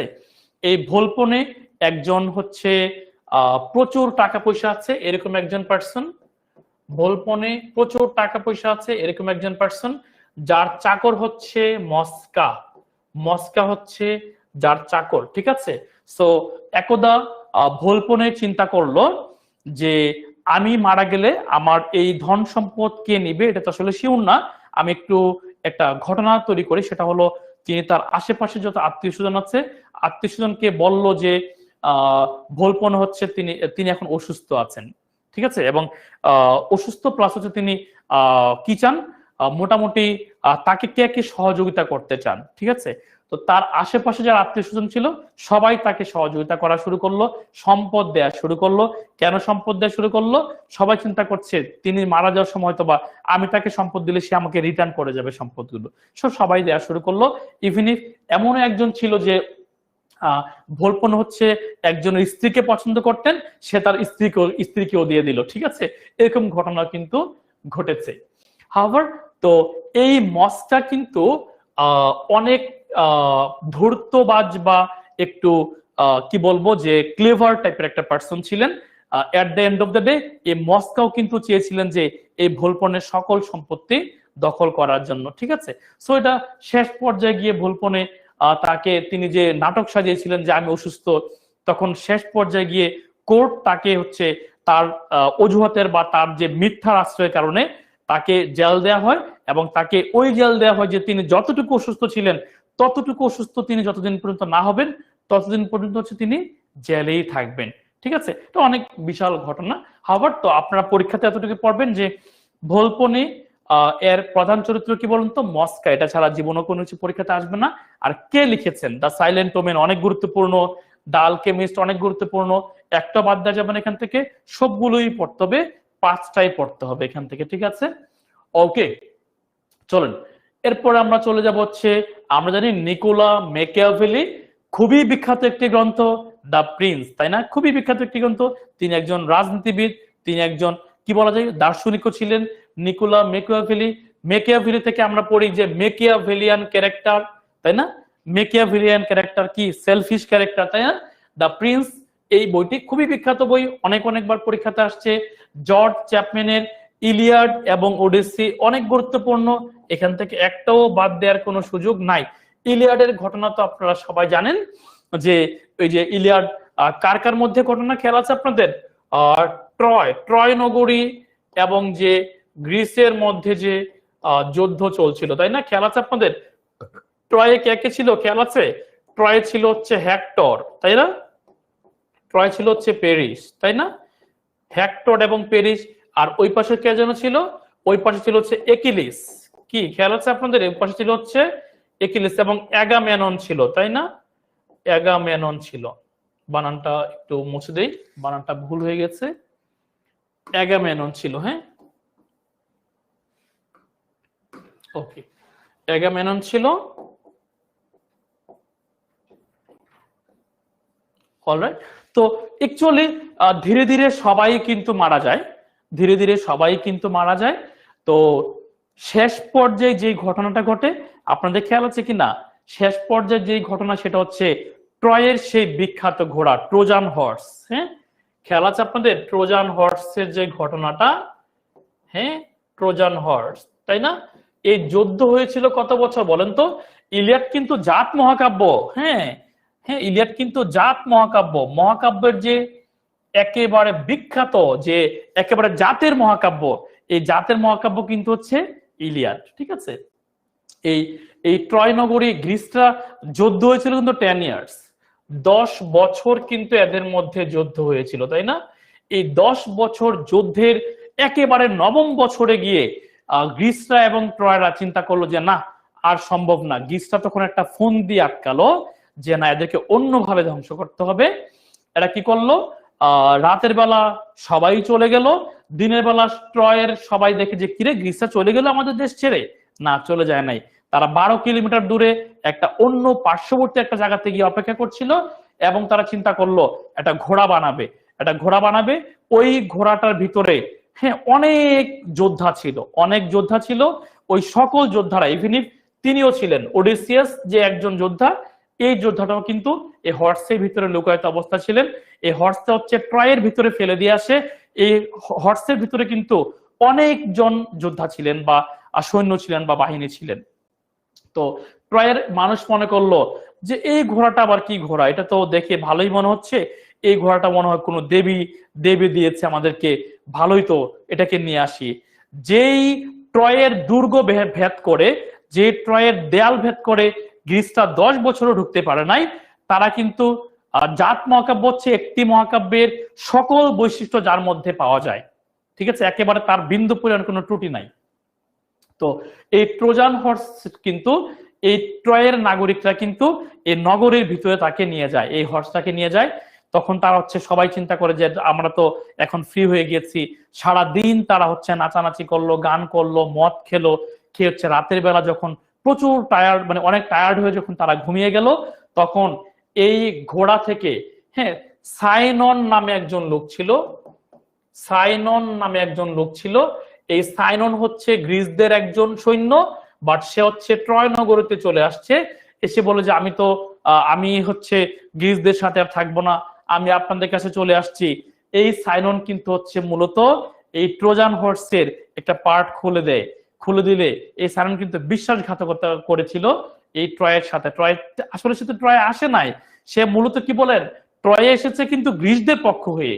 সে তখন এই ট্রোজান হর্সের একটা পার্ট খুলে দিল, সেই পার্ট থেকে শত শত শত শত ঘোড়া থেকে কে বের হয়ে আসলো? সৈন্যরা বের হয়ে আসলো। অপরদিকে 12 কিলোমিটার দূরে যে সৈন্যরা ছিল সবাই চলে আসলো, এবং সবাই কিন্তু ট্রয়ে কিন্তু সবাই ঘুমিয়েছিল, মদ্যপ অবস্থায় ছিল। তখন নারী থেকে, শিশু থেকে শুরু করে, বৃদ্ধ থেকে শুরু করে সকলকে হত্যা করার পরে, গলা কেটে জবাই করার পরে কিন্তু আগুন জ্বালিয়ে দেওয়া হয়েছিল, এবং ট্রয় নগরী তখন কিন্তু ধ্বংস হয়ে গিয়েছিল। ঠিক আছে, হাওয়ার এটা হচ্ছে মূল ঘটনা ছিল। এখানে কিন্তু একজন আরেকজনের নাম ছিল, নামটা হচ্ছে আমার এখন মনে আসছে না। মূলত হেলেন, হ্যাঁ, হেলেনকে কেন্দ্র করে কিন্তু এই ঘটনাগুলো ঘটেছিল। হাওয়ার চলেন আমরা আরেকটি স্লাইডে চলে আসলাম। Francis Bacon. মনে রাখবেন, ফ্রান্সিস বেকন থেকে কোনো সাহিত্যকর্ম পরীক্ষাতে আসবে না। ফ্রান্সিস বেকন থেকে কোনো সাহিত্যকর্ম পরীক্ষাতে আসবে না। ফ্রান্সিস বেকন থেকে পরীক্ষাতে আসবে একটাই বিষয়, সেটি হলো তার কি বলেন তো, কোটেশন আসবে। ঠিক আছে, এই 3টা কোটেশনে আসে। এই 3টা কোটেশন কিন্তু আমি নিজে বিগত বছরের কোশ্চেন থেকে নিয়েছি। ঠিক আছে, এই 3টা কোটেশন হচ্ছে বিগত বছরের কোশ্চেন থেকে, বিসিএস থেকে নেওয়া। 3টাই কিন্তু বিগত বিসিএস থেকে আসা। একটু মনে রাখবেন, ফ্রান্সিস বেকনের কোটেশন গুলো একটু সাহিত্যিক টাইপের, বই টাইপের, হ্যাঁ, পড়াশোনা টাইপের, রিডিং, লার্নিং, বুকস টাইপের। খেয়াল করে দেখেন, রিডিং আছে, স্টাডিজ আছে, বুকস আছে, আর কিছু মনে রাখা দরকার নাই। তাহলে এই শব্দগুলো মনে রাখলেই হবে। রিডিং টাইপের, একটি হলো রিডিং, আরেকটি হলো স্টাডিজ, আরেকটি হলো বুকস। ঠিক আছে, ডান, আর কিছুই মনে রাখা দরকার নাই। তাহলে ফ্রান্সিস বেকনের যে কোটেশন গুলো আছে এগুলো বেশিরভাগ কি রিডিং টাইপের, লার্নিং টাইপের, বুকস টাইপের এবং স্টাডিজ টাইপের। ঠিক আছে, রিডিং মেক্স, এটা কিন্তু মেক্স, টিএচ মানে মেক্স। ঠিক আছে, টিএচ কিন্তু একসময় এস ছিল, এটা মনে রাখেন। হ্যাঁ, তাহলে reading makes a full man, conference a ready man, writing an exact man, studies serve for delight, for ornament and for ability, some books are to be tested. কিছু বইকে আছে টেস্ট করতে হয়, কিছু বইকে আছে গলাধকরণ করতে হয়, কিছু বইকে আছে চিউট করতে হয়, চাবায় পড়তে হয়, ডাইজেস্ট করতে হয়। এখানে ডাইজেস্ট মানে কিন্তু চাবানো না, অ্যাকচুয়ালি কি মানে একেবারে আত্মস্থ করতে হয়। হ্যাঁ, ওকে, চলেন তাহলে আমরা চলে যাব আমাদের সেই বিখ্যাত মুকুটবিহীন রাজা, গ্রেটেস্ট অফ অল টাইম যে ড্রামাটিস্ট, তাই না? কে বলেন তো? William Shakespeare. আমরা কিন্তু একজন সাহিত্যিকের জন্ম এবং মৃত্যু সাল পড়ব। তিনি জন্মগ্রহণ করেছিলেন 1564 সালে এবং মৃত্যুবরণ করেছিলেন 1616 সালে। তার জন্ম এবং মৃত্যু তারিখ হলো 23 এপ্রিল। 23 এপ্রিল। ঠিক আছে, ওকে, আর কিছুই পড়া দরকার না আমাদের এখান থেকে। 1564 এবং 1616, 23 এপ্রিল। ঠিক আছে, হাওয়ার আপনাদের মনে আছে কিনা একটু দেখি, সবাই কমেন্ট বক্সে আসেন তো। দ্য মার্চেন্ট অফ ভেনিস, এই নাটকটি উইলিয়াম শেক্সপিয়ার কার অনুকরণে বা কোন নাটকের অনুকরণে লিখেছিলেন? একটু বলেন তো দেখি, পারেন কিনা বলেন দেখি। উইলিয়াম শেক্সপিয়ার এই নাটকটি কার অনুকরণে লিখেছিলেন, দেখি বলতে পারেন কিনা।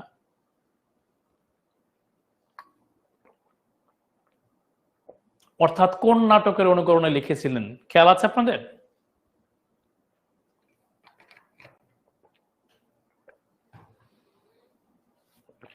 দেখি খেয়াল আছে কিনা বলেন তো। ট্রাজিকমেডি। হ্যাঁ, উইলিয়াম শেক্সপিয়ারের এই 3টা হলো ট্রাজিকমেডি, মানে এখানে ট্রাজেডিও আছে আবার কমেডিও আছে। এই 3টার ভিতরে ট্রাজেডিও আছে, কমেডিও আছে। এই কারণে এই 3টা নাটককে বলা হয় ট্রাজি এবং কমেডি। ট্রাজেডিও আছে এর মধ্যে, কমেডিও আছে। ঠিক আছে, হাওয়ার নাটকটার নাম কি ছিল, আপনারা কি ভুলে গেছেন? ডেফিনেটলি কি ছিল বলেন তো? দ্য জিও অফ মাল্টা ছিল, তাই না? The Jew of Malta. তো the merchant of Venice, the merchant of ভেনিসের মধ্যে যে ক্যারেক্টার আছে সেটা হলো অ্যান্টোনিও, শাইলক এবং হচ্ছে পোর্শিয়া। তো বেসিক্যালি এখানে আমাদের বলেন তো, এই 3 জনের মধ্যে বলেন, অ্যান্টোনিও, শাইলক এবং পোর্শিয়ার মধ্যে খেয়াল আছে আপনাদের সুদখোর কে বলেন তো? মানে চড়া সুদে হচ্ছে টাকা ইনভেস্টমেন্ট করতো সে, তার নাম কি বলেন? মূলত ঘটনাটা কিন্তু এটাই। তো এই পোর্শিয়া ছিল একজন মূলত আইনজীবী। এই পোর্শিয়ার বুদ্ধির কারণে কিন্তু আমাদের এই নায়ক কিন্তু বেঁচে যায়। কার হাত থেকে বেঁচে যায় বলেন তো? খেয়াল আছে? বলেন। এখানে ইহুদিকে, এই জিউটা কে বলেন তো? এখানে টাকা, চরম সুদে টাকা হচ্ছে ইনভেস্টমেন্ট করতো। কে করতো বলেন তো? কি আপনারা দেখি কোনো কিছুই পড়েন নাই মনে হয়, কি ভুলে গিয়েছেন বলেন তো? বলেন। চরম সুদে টাকা ধার দিত কে বলেন তো? কে দিত বলেন? অ্যান্টোনিও নাকি শাইলক? বলেন, কে বলেন তো? কি জানেন না? ঘটনা পড়েন নাই? ডেফিনেটলি কে বলেন? শাইলক। হ্যাঁ, তো শাইলক হচ্ছে চরম সুদে টাকা ধার দিতেন, ঠিক আছে? তো এই ফাঁদে কিন্তু আমাদের নায়ক হচ্ছে পড়ে যায়। তো এই নায়ককে বাঁচিয়ে আনে কি বলেন? তার গার্লফ্রেন্ড। কে বলেন? তার বিলাভ। আর তার বিলাভদের নাম কি বলেন? পর্শিয়া। হাউভার, এই মার্চেন্ট অফ ভেনিসের বিখ্যাত একটি কোটেশন হলো কি বলেন? All that glitters is not gold. কি বলেন? চকচক করলে কিন্তু সোনা হয় না। All is well that ends well, measure for measure মানে যেমন কুকুর তেমন মগুর। ট্রাজিকমেডি হলো এই তিনটাই, ঠিক আছে? উইলিয়াম শেক্সপিয়ারের তিনটি tragicomedy, the Venice, all is well that ends well, measure for measure. পরীক্ষাতে কিন্তু আসবে জিও নিয়ে কোন নাটকটি উইলিয়াম শেক্সপিয়ারের? উত্তর হবে কোনটা বলেন তো? The merchant of Venice. চলেন, ট্রাজিকমেডি এরপরে আমরা চলে আসলাম ট্রাজেডিতে। একটা বিষয় মনে রাখবেন, একটু খেয়াল করেন, ট্রাজিকমেডি গুলো বড় দেখেন। The merchant of Venice, all is well that ends well, measure for measure, কোন ব্যক্তির নাম না। মনে রাখবেন, উইলিয়াম শেক্সপিয়ারের ট্রাজিকমেডি গুলো কোন ব্যক্তির নাম না। তবে ট্রাজেডি গুলোর দিকে তাকিয়ে দেখেন, সবাই ব্যক্তির নাম। Hamlet, Macbeth, Othello, King Lear, Julius Caesar, Romeo and Juliet, Antony and Cleopatra, Titus, Timon, সবাই কিন্তু ব্যক্তির নাম, ঠিক আছে?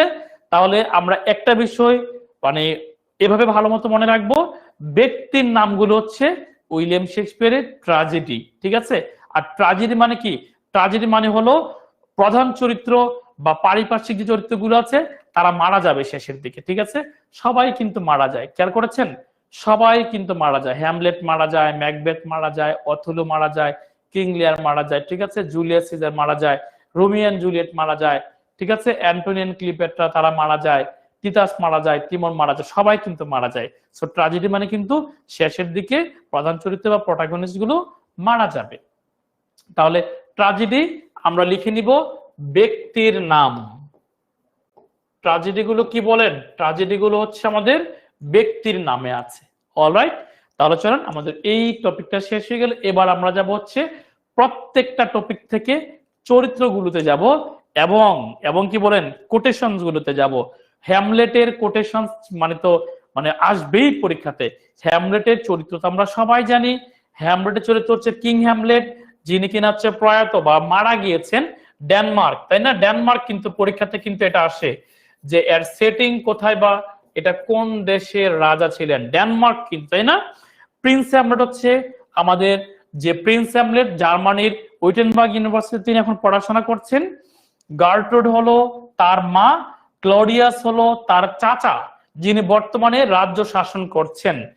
হোরাসিও হলো হ্যামলেটের বন্ধু, ওফিলিয়া হলো হ্যামলেটের গার্লফ্রেন্ড, আর লিয়ার্টেস হচ্ছে ওফিলিয়ার ভাই, ঠিক আছে?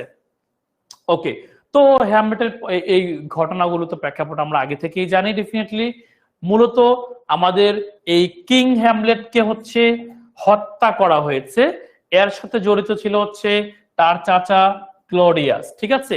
তার চাচা ক্লোডিয়াস হচ্ছে এখন সিংহাসনে বসেছে এবং তার মা গার্ট্রুড হচ্ছে তার সাথে বিবাহ বন্ধনে আবদ্ধ হয়েছে। প্রিন্স হ্যামলেট এটা দেখে কিন্তু আসলে তিনি মারাত্মক ব্যথিত যে কিছুদিন আগে তার বাবা মারা গিয়েছে, তার মা হচ্ছে এখন তার চাচার সাথে বিবাহ বন্ধন আবদ্ধ হয়েছে। তবে প্রিন্স হ্যামলেট বুঝতে পেরেছিলেন যে এটা তার বাবার মৃত্যুটা কোনো রহস্যজনক মৃত্যু, স্বাভাবিক কোনো মৃত্যু নয়, রহস্যজনক মৃত্যু ছিল। এখানে তার চাচা হচ্ছে এখানে জড়িত ছিল। তিনি একটি নাটক সাজান, এই নাটক সাজানোর পরে গিয়ে কিন্তু তিনি শেষ পর্যায়ে বুঝতে পারেন যে আসলেই তার বাবাকে হচ্ছে তার চাচা হত্যা করেছিলেন। নাটকের শেষ পর্যায়ে আমাদের এই প্রিন্স হ্যামলেট এবং লেয়ারটেস হচ্ছে কি করে বলেন তো?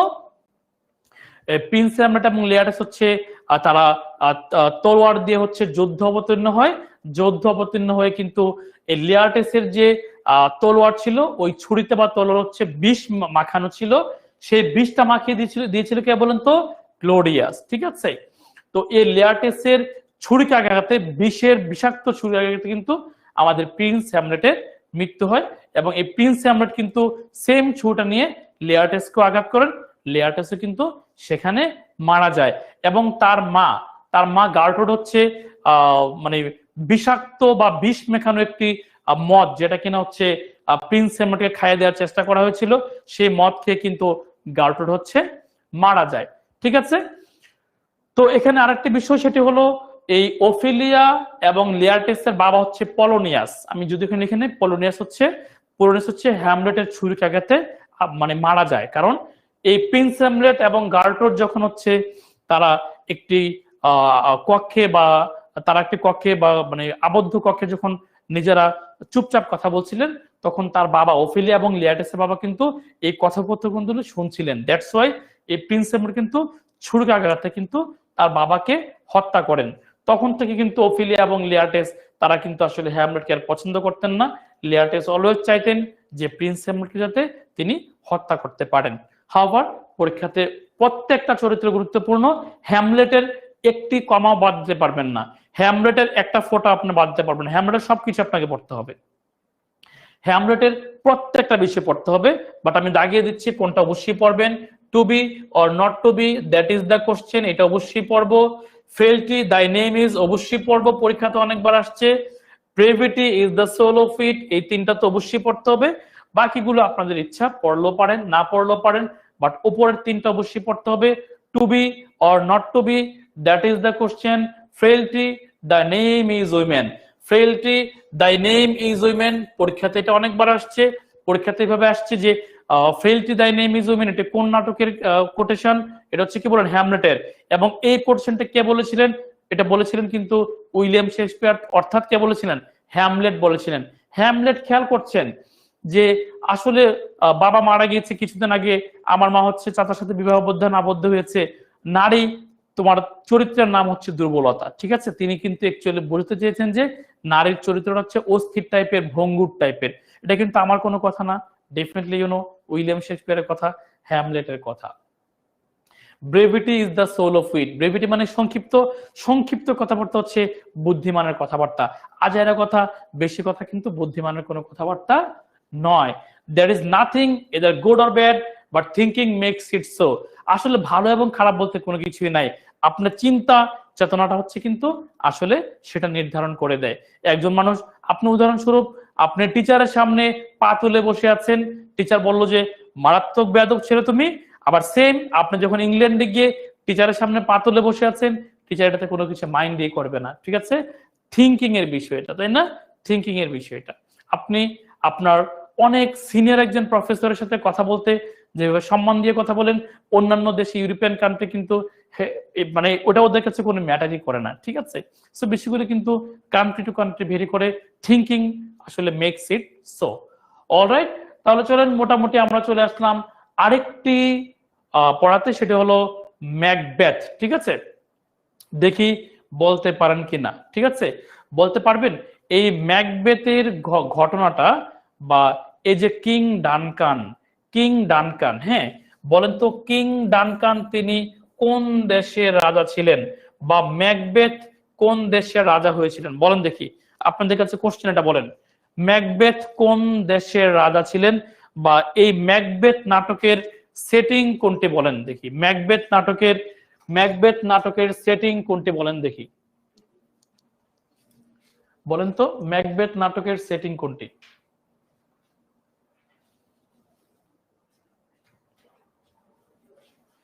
বলেন ম্যাকবেথ নাটকের সেটিং কোনটি? খেয়াল আছে আপনাদের? দেখি পারেন কিনা।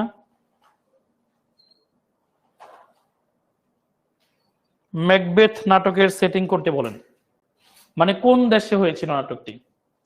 কি ভুলে গিয়েছেন নাকি পারেন না? কোনটা বলেন, বলেন তো।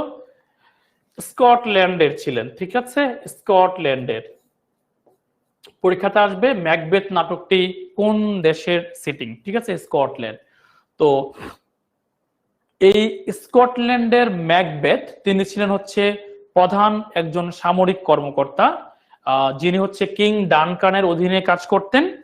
তো স্কটল্যান্ড এবং নরওয়ের মধ্যে, স্কটল্যান্ড এবং নরওয়ের মধ্যে একটি যুদ্ধ হয়েছিল। স্কটল্যান্ড এবং নরওয়ের মধ্যে একটি যুদ্ধ হয়েছিল। সেই যুদ্ধে হচ্ছে স্কটল্যান্ডরা জয়ী হয়ে যায় এবং নরওয়েরা হেরে যায়।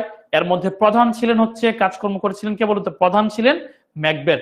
এই ম্যাকবেথকে কিং ডানকান হচ্ছে তাকে পদোন্নতি দিয়ে হচ্ছে মানে আরেকটু র্যাঙ্কিং বাড়াই দেয় আর কি, এরকম টাইপের। তো এই কিং ডানকান হচ্ছে অ্যাকচুয়ালি তিনি বোঝেন নাই যে তাকে হচ্ছে একসময় গিয়ে হত্যা করা হবে।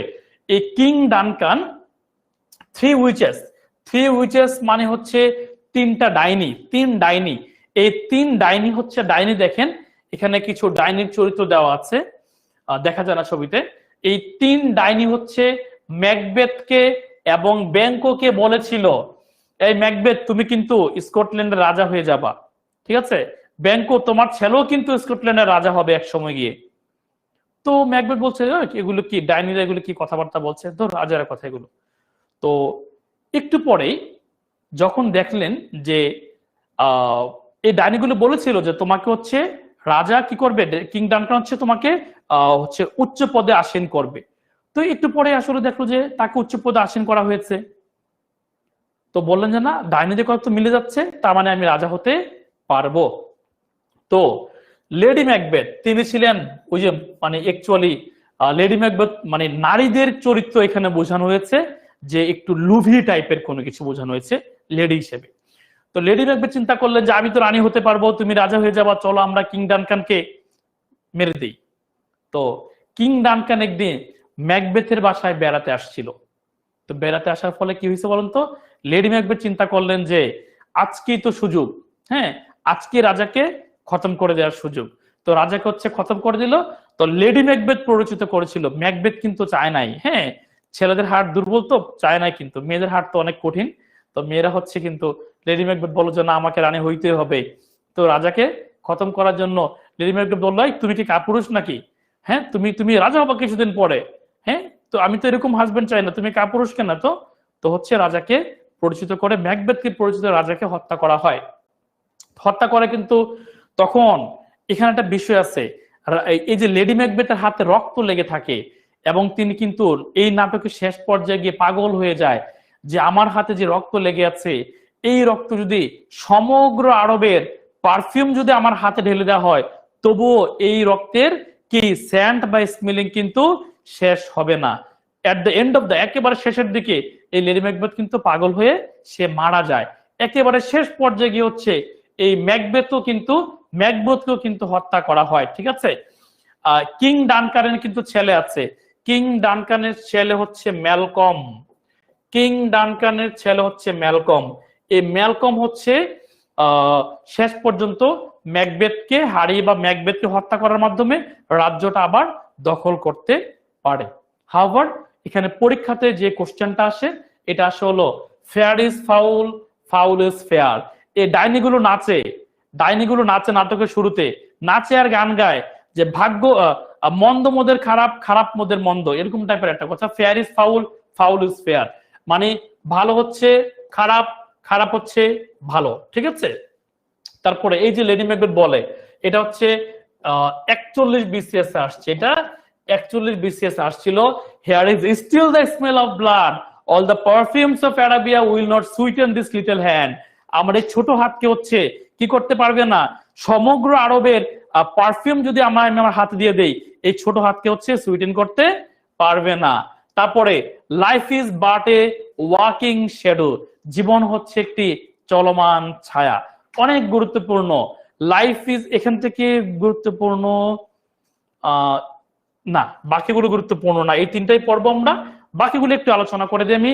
Life is a tale told by an idiot, life হচ্ছে একটি টেল, টেল মানে কি গাথা, একটি গল্প। কে বলেছে এটা, একটা ইডিয়ট বলেছে। Look like N innocent flower but with the serpent under ইট, কি বলছে বলেন তো, এই যে ম্যাকবেথের চেহারা, ম্যাকবেথের চেহারা কেমন হয়ে গেছে, দেখলে মনে হবে তুমি একটা খুনি। তো এই কারণে লেডি ম্যাকবেথ তাকে বলছে, কি তুমি না রাজা হবা, তোমার চেহারা এমন কেন, তোমার চেহারা এমন হইতে হবে, কি হইতে হবে, লুক লাইক এন ইনোসেন্ট, একদম নিরীহ প্রাণীর মতো তাকা থাকবা, and but with the serpent under it, কিন্তু ওই চেহারার নিচে কি থাকবে, সাপ লুকায়িত থাকবে, রাজাকে হত্যা করে ফেলতে হবে। তোমার চেহারা এমন হয়ে যাচ্ছে কেন, ধরা খেয়ে যাবা তুমি, ঠিক আছে, সাপের মতো হয়ে যাও। বাট চেহারা কি থাকবে, উপরে থাকবে কি বলুন তো, উপরে থাকবে হচ্ছে নিরীহ প্রাণী, আমি কিছুই বুঝি না হাবা গোবা, বাট কি ভিতরে ভিতরে আমি হচ্ছে একজন সাপ। ওকে, তারপর লেডি ম্যাকবেথ আবার বলছে, your face is a book, তোমার চেহারা এমন কেন, where many man read strange matters, তো মানুষের চেহারা হচ্ছে একটা বই, চেহারা দেখে মানুষ বুঝতে পারে তার ভিতরে কি আছে। হ্যাঁ, লেডি ম্যাকবেথ মানে মারাত্মক ক্যারেক্টার এখানে কিন্তু একটা লেডি ম্যাকবেথ, যে your face is a book, তোমার চেহারা তো একটা বই, যে বই দেখে বলা যাবে তো তুমি একজন খুলি, you are criminal, you are a killer, ঠিক আছে। Where man may read strange matters, মানুষ হচ্ছে কি স্ট্রেঞ্জ ম্যাটার্স গুলো চেহারা দেখে পড়ে ফেলতে পারবে। হাউভার ম্যাকবেথ শেষ হয়ে গেল, তারপরে চলে আসলাম আমরা ওথেলোতে। ওথেলো হচ্ছে একজন মোর, মোর মানে হচ্ছে মরক্কো, মরক্কো বা আফ্রিকা মহাদেশের, মরক্কো বা আফ্রিকা মহাদেশের একজন ব্ল্যাক পার্সন, একজন ব্ল্যাক পার্সন, যে কিনা একজন সাহসী যোদ্ধা ছিল, যে কিনা একজন বড় মাপের যোদ্ধা ছিল, তার অ্যাডভেঞ্চারাস কাহিনীগুলো, তার যুদ্ধের কাহিনীগুলো সে হচ্ছে ব্রাবানসীয়, এবং তার যে প্রিয়তমা ডেসডিমোনাকে তিনি এই কাহিনীগুলো শোনাতেন। এই কাহিনীগুলো ডেসডিমোনা শুনতে শুনতে একসময় এই ওথেলোর প্রতি হচ্ছে আকৃষ্ট হয়ে যায়, এবং তারা হচ্ছে পালিয়ে গিয়ে বিয়ে করে ফেলে। বাট সে অনেক কৃষ্ণাঙ্গ ছিল, তার বাবা এটা মানতে পারে নাই, ব্রাবানসীয় মানতে পারে নাই, এবং ইয়াগো মানতে পারে নাই। মূলত মূল চরিত্র এখানে ভিলেন, প্রধান ভিলেন বা এই চরিত্র, এই নাটকটাকে ট্র্যাজেডিতে রূপান্তর করেছে হচ্ছে আমাদের ইয়াগো, ঠিক আছে। যা কিছু করেছে সবকিছু কিন্তু ইয়াগো করেছে। এই ইয়াগো কি করছিল, তার হ্যান্ডকারচিফ, হ্যাঁ, বিবাহ বার্ষিকীতে এই রুমালটা, আমাদের অথেলো হচ্ছে বিবাহ বার্ষিকীতে ডেসডিমোনাকে একটি রুমাল দিয়েছিল, বলেছিল এই রুমালটা হচ্ছে আমার ভালোবাসার নিদর্শন, ভালোবাসার প্রতীক। আর এই ইয়াগো কি করলো, এই রুমালটাকে নিয়ে কি করলো বলেন তো, এই কেসিওর বাসায় দিয়ে আসলো, ঠিক আছে। কেসিওর বাসায় দিয়ে, কেসিওকে, কেসিও হচ্ছে আমাদের অথেলোর একজন কি বলেন তো, তার অধীনস্থ একজন সামরিক মানে প্রধান বলা যেতে পারে, যেখানে অথেলোর আন্ডারে কাজ করে। তো কেসিও হচ্ছে কেসিওর বাসায় রেখে আসছে এই রুমালটা ইয়াগো, কেন, হ্যাঁ, রেখে এসে বলতেছে অথেলো তোমার ওয়াইফ ডেসডিমোনা তো কেসিওর সাথে হ্যাঁ কি বলেন তো, কি প্রেমের পরিণে চলছে এদের মধ্যে, ঠিক আছে। তো অথেলো প্রথম বিশ্বাস করতে পারো নাই, ঠিক আছে। তারপর ইয়াগো বলতেছে, হুজুর আসলে আমি বলতে চাচ্ছি না, আমি আসলে কিভাবে এই কথাটা বলবো আপনাকে, ভনিতা করছে, চালাকি করছে, হুজুর আমি কিভাবে বলবো আপনাকে, বললে তো আমাকে আমি ছোট মুখে বড় কথা হয়ে যায়, আমাদের ডেসডিমোনা মানে আমাদের রানী হচ্ছে একটু কেসিওর সাথে কেউ না এমন যেন, আমি আসলে বলতে পারবো না, এরকম টাইপের একটা ভনিতা করছে সে, ঠিক আছে। সো এই ইয়াগো হচ্ছে সবকিছু নষ্টের মূল, ঠিক আছে। এই কেসিও হচ্ছে কেন নষ্টের মূল, ইয়াগুকে হচ্ছে সামরিক পদোন্নতি না দিয়ে, ইয়াগুকে ক্ষমতা না বসিয়ে কাকে বসিয়েছিলেন, কেসিওকে হচ্ছে সামরিক প্রধান বানিয়েছিলেন এই অথেলো। এই কারণে কিন্তু ইয়াগো হচ্ছে কি বদলা নিতে চায় বা প্রতিশোধ নিতে চায়। হাউভার একেবারে শেষ পর্যায়ের দিকে আমাদের অথেলো হচ্ছে বুঝে যায় যে না, আসলে ডেসডিমোনা আমার সাথে বিশ্বাসঘাতকতা করেছে, সে একজন বিশ্বাসঘাতকিনী, সে একজন ডাইনি, তাকে হচ্ছে হত্যা করতে হবে। বাট তাকে আমি চোখে দেখে হত্যা করতে পারবো না, অন্ধকারে হত্যা করতে হবে, কারণ তার চেহারা আমার চোখের সামনে থাকলে আমি তাকে হত্যা করতে পারবো না। সে একজন বিশ্বাসঘাতকিনী, সে আমার সাথে বিশ্বাসঘাতকতা করেছে, সে যে কোনো মুহূর্তে অন্য আরো কারোর সাথে বিশ্বাসঘাতকতা করবে। আমি একজন রাজা হিসেবে কখনোই এই অপরাধকে শাস্তি থেকে বঞ্চিত রাখতে পারে, তাকে শাস্তি দিতে হবে। তো ডেসডিমোনাকে মেরে ফেলে ইয়াগোর ওয়াইফ হচ্ছে এমিলিয়া, ইয়াগোর ওয়াইফ হচ্ছে এমিলিয়া। এমিলিয়া তখন বলে যে অথেলো হুজুর আপনি কি করলেন, আপনি ডেসডিমোনাকে আপনার ওয়াইফকে মেরে ফেললেন, আসলে এই রুমাল তো আমি হচ্ছে নিয়ে আমার হাজবেন্ড ইয়াগোকে আমি দিয়েছিলাম, ইয়াগো হচ্ছে এই নষ্টের সবকিছু মূল, ঠিক আছে। অথেলো তখন পাগল হয়ে যায়, কারণ তখন সে চিন্তা করে যে আমি আমার নির্দোষ নিরীহ নিষ্পাপ এই আমি আমার ওয়াইফকে মেরে ফেললাম। তখন সে নিজেও কি করে বলেন, আত্মহত্যা করে। হাউএভার এখান থেকে পরীক্ষাতে কোনো ইসের ট্রাজিক মানে কোটেশন আসে না। এবার আমরা চলে আসবো কিং লিয়ারে। কিং লিয়ারে রাজা, বৃদ্ধ রাজার 3 সন্তান, গনেরিল, রিগেন এবং কর্ডেলিয়া। গনেরিল হচ্ছে রাজা যখন বয়স হয়ে গেল, কিং লিয়ার বা কিং বলছে যে আমার তো বয়স হয়ে গেল, তোমাদের মধ্যে হচ্ছে রাজ্যকে 3 ভাগে ভাগ করে দিব। এর মধ্যে এক ভাগ করার পূর্বে আমি জানতে চাই তোমরা আমাকে কে কতটুকু ভালোবাসো। গনেরিল বলছে বাবা আমি আপনাকে অনেক ভালোবাসি, অনেক বেশি ভালোবাসি, তখন তাকে সম্পত্তি দিয়ে দিল। রিগান সেও বললো অনেক ভালোবাসি, তখন তাকে সম্পত্তি দিয়ে দিল। ঠিক আছে। কর্ডেলিয়া ছোট মেয়ে, সে বললো যে হচ্ছে আমি বাবা তোমাকে ততটুকু ভালোবাসি যতটুকু সন্তান হিসেবে তুমি আমার থেকে ভালোবাসা পাও। এই এই এই লাইনের কারণে তখন রাজা বলল যে nothing will come of nothing, তুমি আমাকে যেহেতু ভালোবাসো না, তাহলে তুমি কি পাবা না, nothing will come of nothing, তুমি আমার থেকে বেশি সম্পত্তি বা রাজ্য কোনো কিছু পাবা না। তখন সে আবারও বলল how sharper than a serpents Toth, সাপের দাঁত থেকেও বেশি কি বলেন শার্পার, অনেক বেশি ধারালো। It is to have a thankless child, তোমার মতো একটা থ্যাঙ্কলেস চাইল্ড পাওয়াটা সাপের দাঁত থেকেও কি অনেক বেশি ধারালো। ঠিক আছে।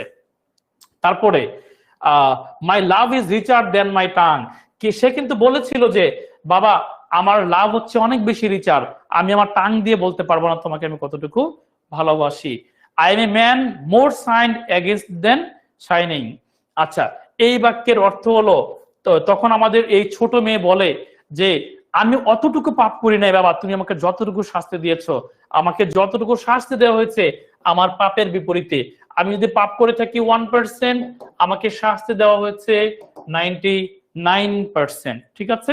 হাওয়ার আমাদের একেবারে শেষ পর্যায়ে নাটকের শেষ দিকে গিয়ে দেখা যায় গনেরিল বাবার সাথে হচ্ছে বিশ্বাসঘাতকতা করে, রিগেন বাবার সাথে বিশ্বাসঘাতকতা করে, এই কর্ডেলিয়া হচ্ছে শেষ পর্যায়ে, কর্ডেলিয়া কিন্তু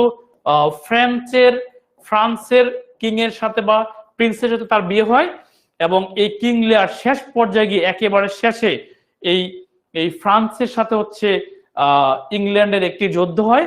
যুদ্ধে কিন্তু হচ্ছে আমাদের এই কিং লিয়ার হেরে যায়, কর্ডেলিয়া হেরে যায়। কর্ডেলিয়া হচ্ছে তখন কর্ডেলিয়াকে মেরে ফেলে হত্যা করা হয়। কর্ডেলিয়ার নিথর দেহ, কর্ডেলিয়ার হচ্ছে মৃতদেহ কিং লিয়ার রাজা জড়িয়ে ধরে হচ্ছে কান্নাকাটি করে, সেও কিন্তু মৃত্যুর কোলে ঢলে পড়ে। ঠিক আছে। সেগুলো পড়াশোনা করলে বা এগুলো পড়লে কিন্তু আসলে মানে অনেক বেশি স্যাড হয়ে যায় আমরা, বা ট্রাজিক যেহেতু ঘটনাগুলো। ঠিক আছে। হাওয়ার কিং লিয়ারের পরে আমরা চলে আসলাম উইলিয়াম শেক্সপিয়ারের ট্র্যাজেডি জুলিয়াস সিজার। আমরা জানি জুলিয়াস সিজার হচ্ছে 200 বছর আগে রোমান সম্রাট ছিলেন, রোমকে হচ্ছে শাসন করেছিলেন। এই জুলিয়াস সিজার থেকে কিন্তু আমরা আরো 2টি প্রেক্ষাপট পাই। কি বলেন তো?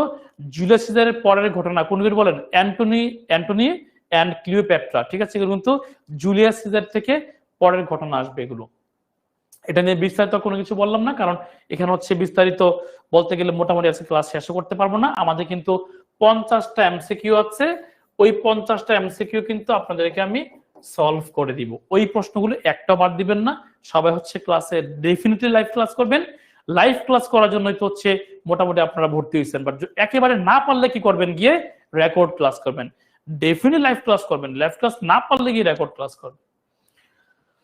তো জুলিয়াস সিজারের বিখ্যাত সেই উক্তি ভিনি ভিডি ভিসি, কি মানে বলেন তো? এলাম, দেখলাম আর জয় করলাম, আসলাম, দেখলাম আর জয় করলাম। তারপর তিনি বলেছিলেন cowards die many times before their death, কাপুরুষেরা অনেকবার মরে তাদের নিজেদের মৃত্যুর আগে। ব্রুটাস হচ্ছে কি আমাদের জুলিয়াস সিজারের কাছের একজন মানুষ, ব্রুটাস, যে কিনা রোম দেশকে ভালোবাসতো। ঠিক আছে। এই ব্রুটাসকে ভুল বুদ্ধি দিয়ে তার বিপরীত পক্ষে নেওয়া হয়, নিয়ে হচ্ছে কি করা হয়, জুলিয়াস সিজারকে হত্যা করার জন্য। যখন জুলিয়াস সিজারকে সবাই হত্যা করতে আসলো, ব্রুটাস গিয়েও দেখে হত্যা করতেছে। জুলিয়াস সিজার তখন কি বলছে জানেন? ব্রুটাস ইউ টু, তুমিও? মানে কি, তুমি না আমার কাছের মানুষ ছিল ব্রুটাস? বুঝতেছেন বিষয়টা? এই ব্রুটাসও কিন্তু জুলিয়াসকে, তবে ব্রুটাস হচ্ছে একটু ফাঁদে পড়ে জুলিয়াসকে হত্যা করে, কারণ এই ব্রুটাস মনে করেছিল জুলিয়াসকে হত্যা করলে রোমের মানুষরা মানে ভালো করবে, ঠিক আছে। ব্রুটাসকে হচ্ছে কি মানে পরিচিত করা হয় আর কি, কথায় ব্রুটাস কিন্তু নিজের থেকে করে না কাজগুলো। তারপর হচ্ছে আমরা চলে যাব উইলিয়াম শেক্সপিয়ারের comedy of errors, 12th night, the taming of the shrew, midsummer night's dream. দেখি বলতে পারেন কিনা। The taming of the shrew এর বাংলা অনুবাদ করেছেন, কমেডি অফ এরর্স এর বাংলা অনুবাদ করেছেন, বলেন কমেডি অফ এরর্স এর বাংলা অনুবাদ কে করেছেন, আর the taming of the shrew এর বাংলা অনুবাদ কে করেছেন, দেখি বলতে পারেন কিনা। বলেন কমেডি অফ এরর্স এর বাংলা অনুবাদটা বলেন দেখি, বলেন কমেডি অফ এরর্স এর বাংলা অনুবাদ কে করেছে বলেন তো, কমেডি অফ এরর্স এর বাংলা অনুবাদ কে করেছে, the taming of the shrew এর বাংলা অনুবাদ কে করেছে, খেয়াল আছে আপনাদের? হ্যাঁ, বাংলা অনুবাদ করে কিন্তু বাংলাদেশের দুজন সাহিত্যিক কি এই নাটকগুলিকে নিয়ে কিন্তু লেখালেখি করেছেন। কমেডি অফ এরর্স, ভ্রান্তি বিলাস, পড়ার কথা আপনাদের। কমেডি অফ এরর্স হচ্ছে ভ্রান্তি বিলাস। দ্য টেমিং অফ দ্য শিউ মানে হলো মুখরা রমণী বশীকরণ, মুখরা রমণী বশীকরণ, মুখরা রমণী বশীকরণ, খেয়াল আছে আপনাদের? হ্যাঁ, ভ্রান্তি বিলাস কে লিখেছে আর মুখরা রমণী বশীকরণ কে লিখেছে? ভ্রান্তি বিলাস লিখেছে ঈশ্বরচন্দ্র বিদ্যাসাগর, তাই না? ঈশ্বরচন্দ্র বিদ্যাসাগর। আর মুখরা রমণী বশীকরণ লিখেছে কে বলুন তো? মুনির চৌধুরী, তাই তো? মুনির চৌধুরী। এই তো হয়ে গেল, তাই না? অলরাইট, চলেন তাহলে আমরা চলে আসছি এবার উইলিয়াম শেক্সপিয়ারের কমেডিতে। কমেডি, এগুলো শুধু কমেডি, ঠিক আছে। As you like it, as you like ইটে যে কমেডি আছে, অ্যাজ ইউ লাইক ইটের মধ্যে আমাদের ডিউক সিনিয়র, তিনি হচ্ছেন রাজা, তিনি হচ্ছেন কিং। এই কিংকে হচ্ছে তার ছোট ভাই, এই কিংকে তার ছোট ভাই রাজ্য থেকে বিতাড়িত করে, রাজ্য থেকে বিতাড়িত করে। বিতাড়িত করার পরে আমাদের এই নাটকের নায়িকা রোজালিন্ড, ঠিক আছে। আর নায়ক হচ্ছে কে বলুন তো? অরল্যান্ডো। আর সিলিয়া হচ্ছে চাচাতো বোন। এর ডিউক সিনিয়রের মেয়ে হচ্ছে সিলিয়া, ঠিক, সরি, ডিউক সিনিয়রের ভাতিজি হচ্ছে সিলিয়া, ঠিক আছে। তাহলে বর্তমান যে রাজা, বর্তমান যে কিং, কিং জুনিয়র, আমরা ডিউক জুনিয়র ধরেন এটাকে, জুনিয়র, তার মেয়ে হচ্ছে cilia.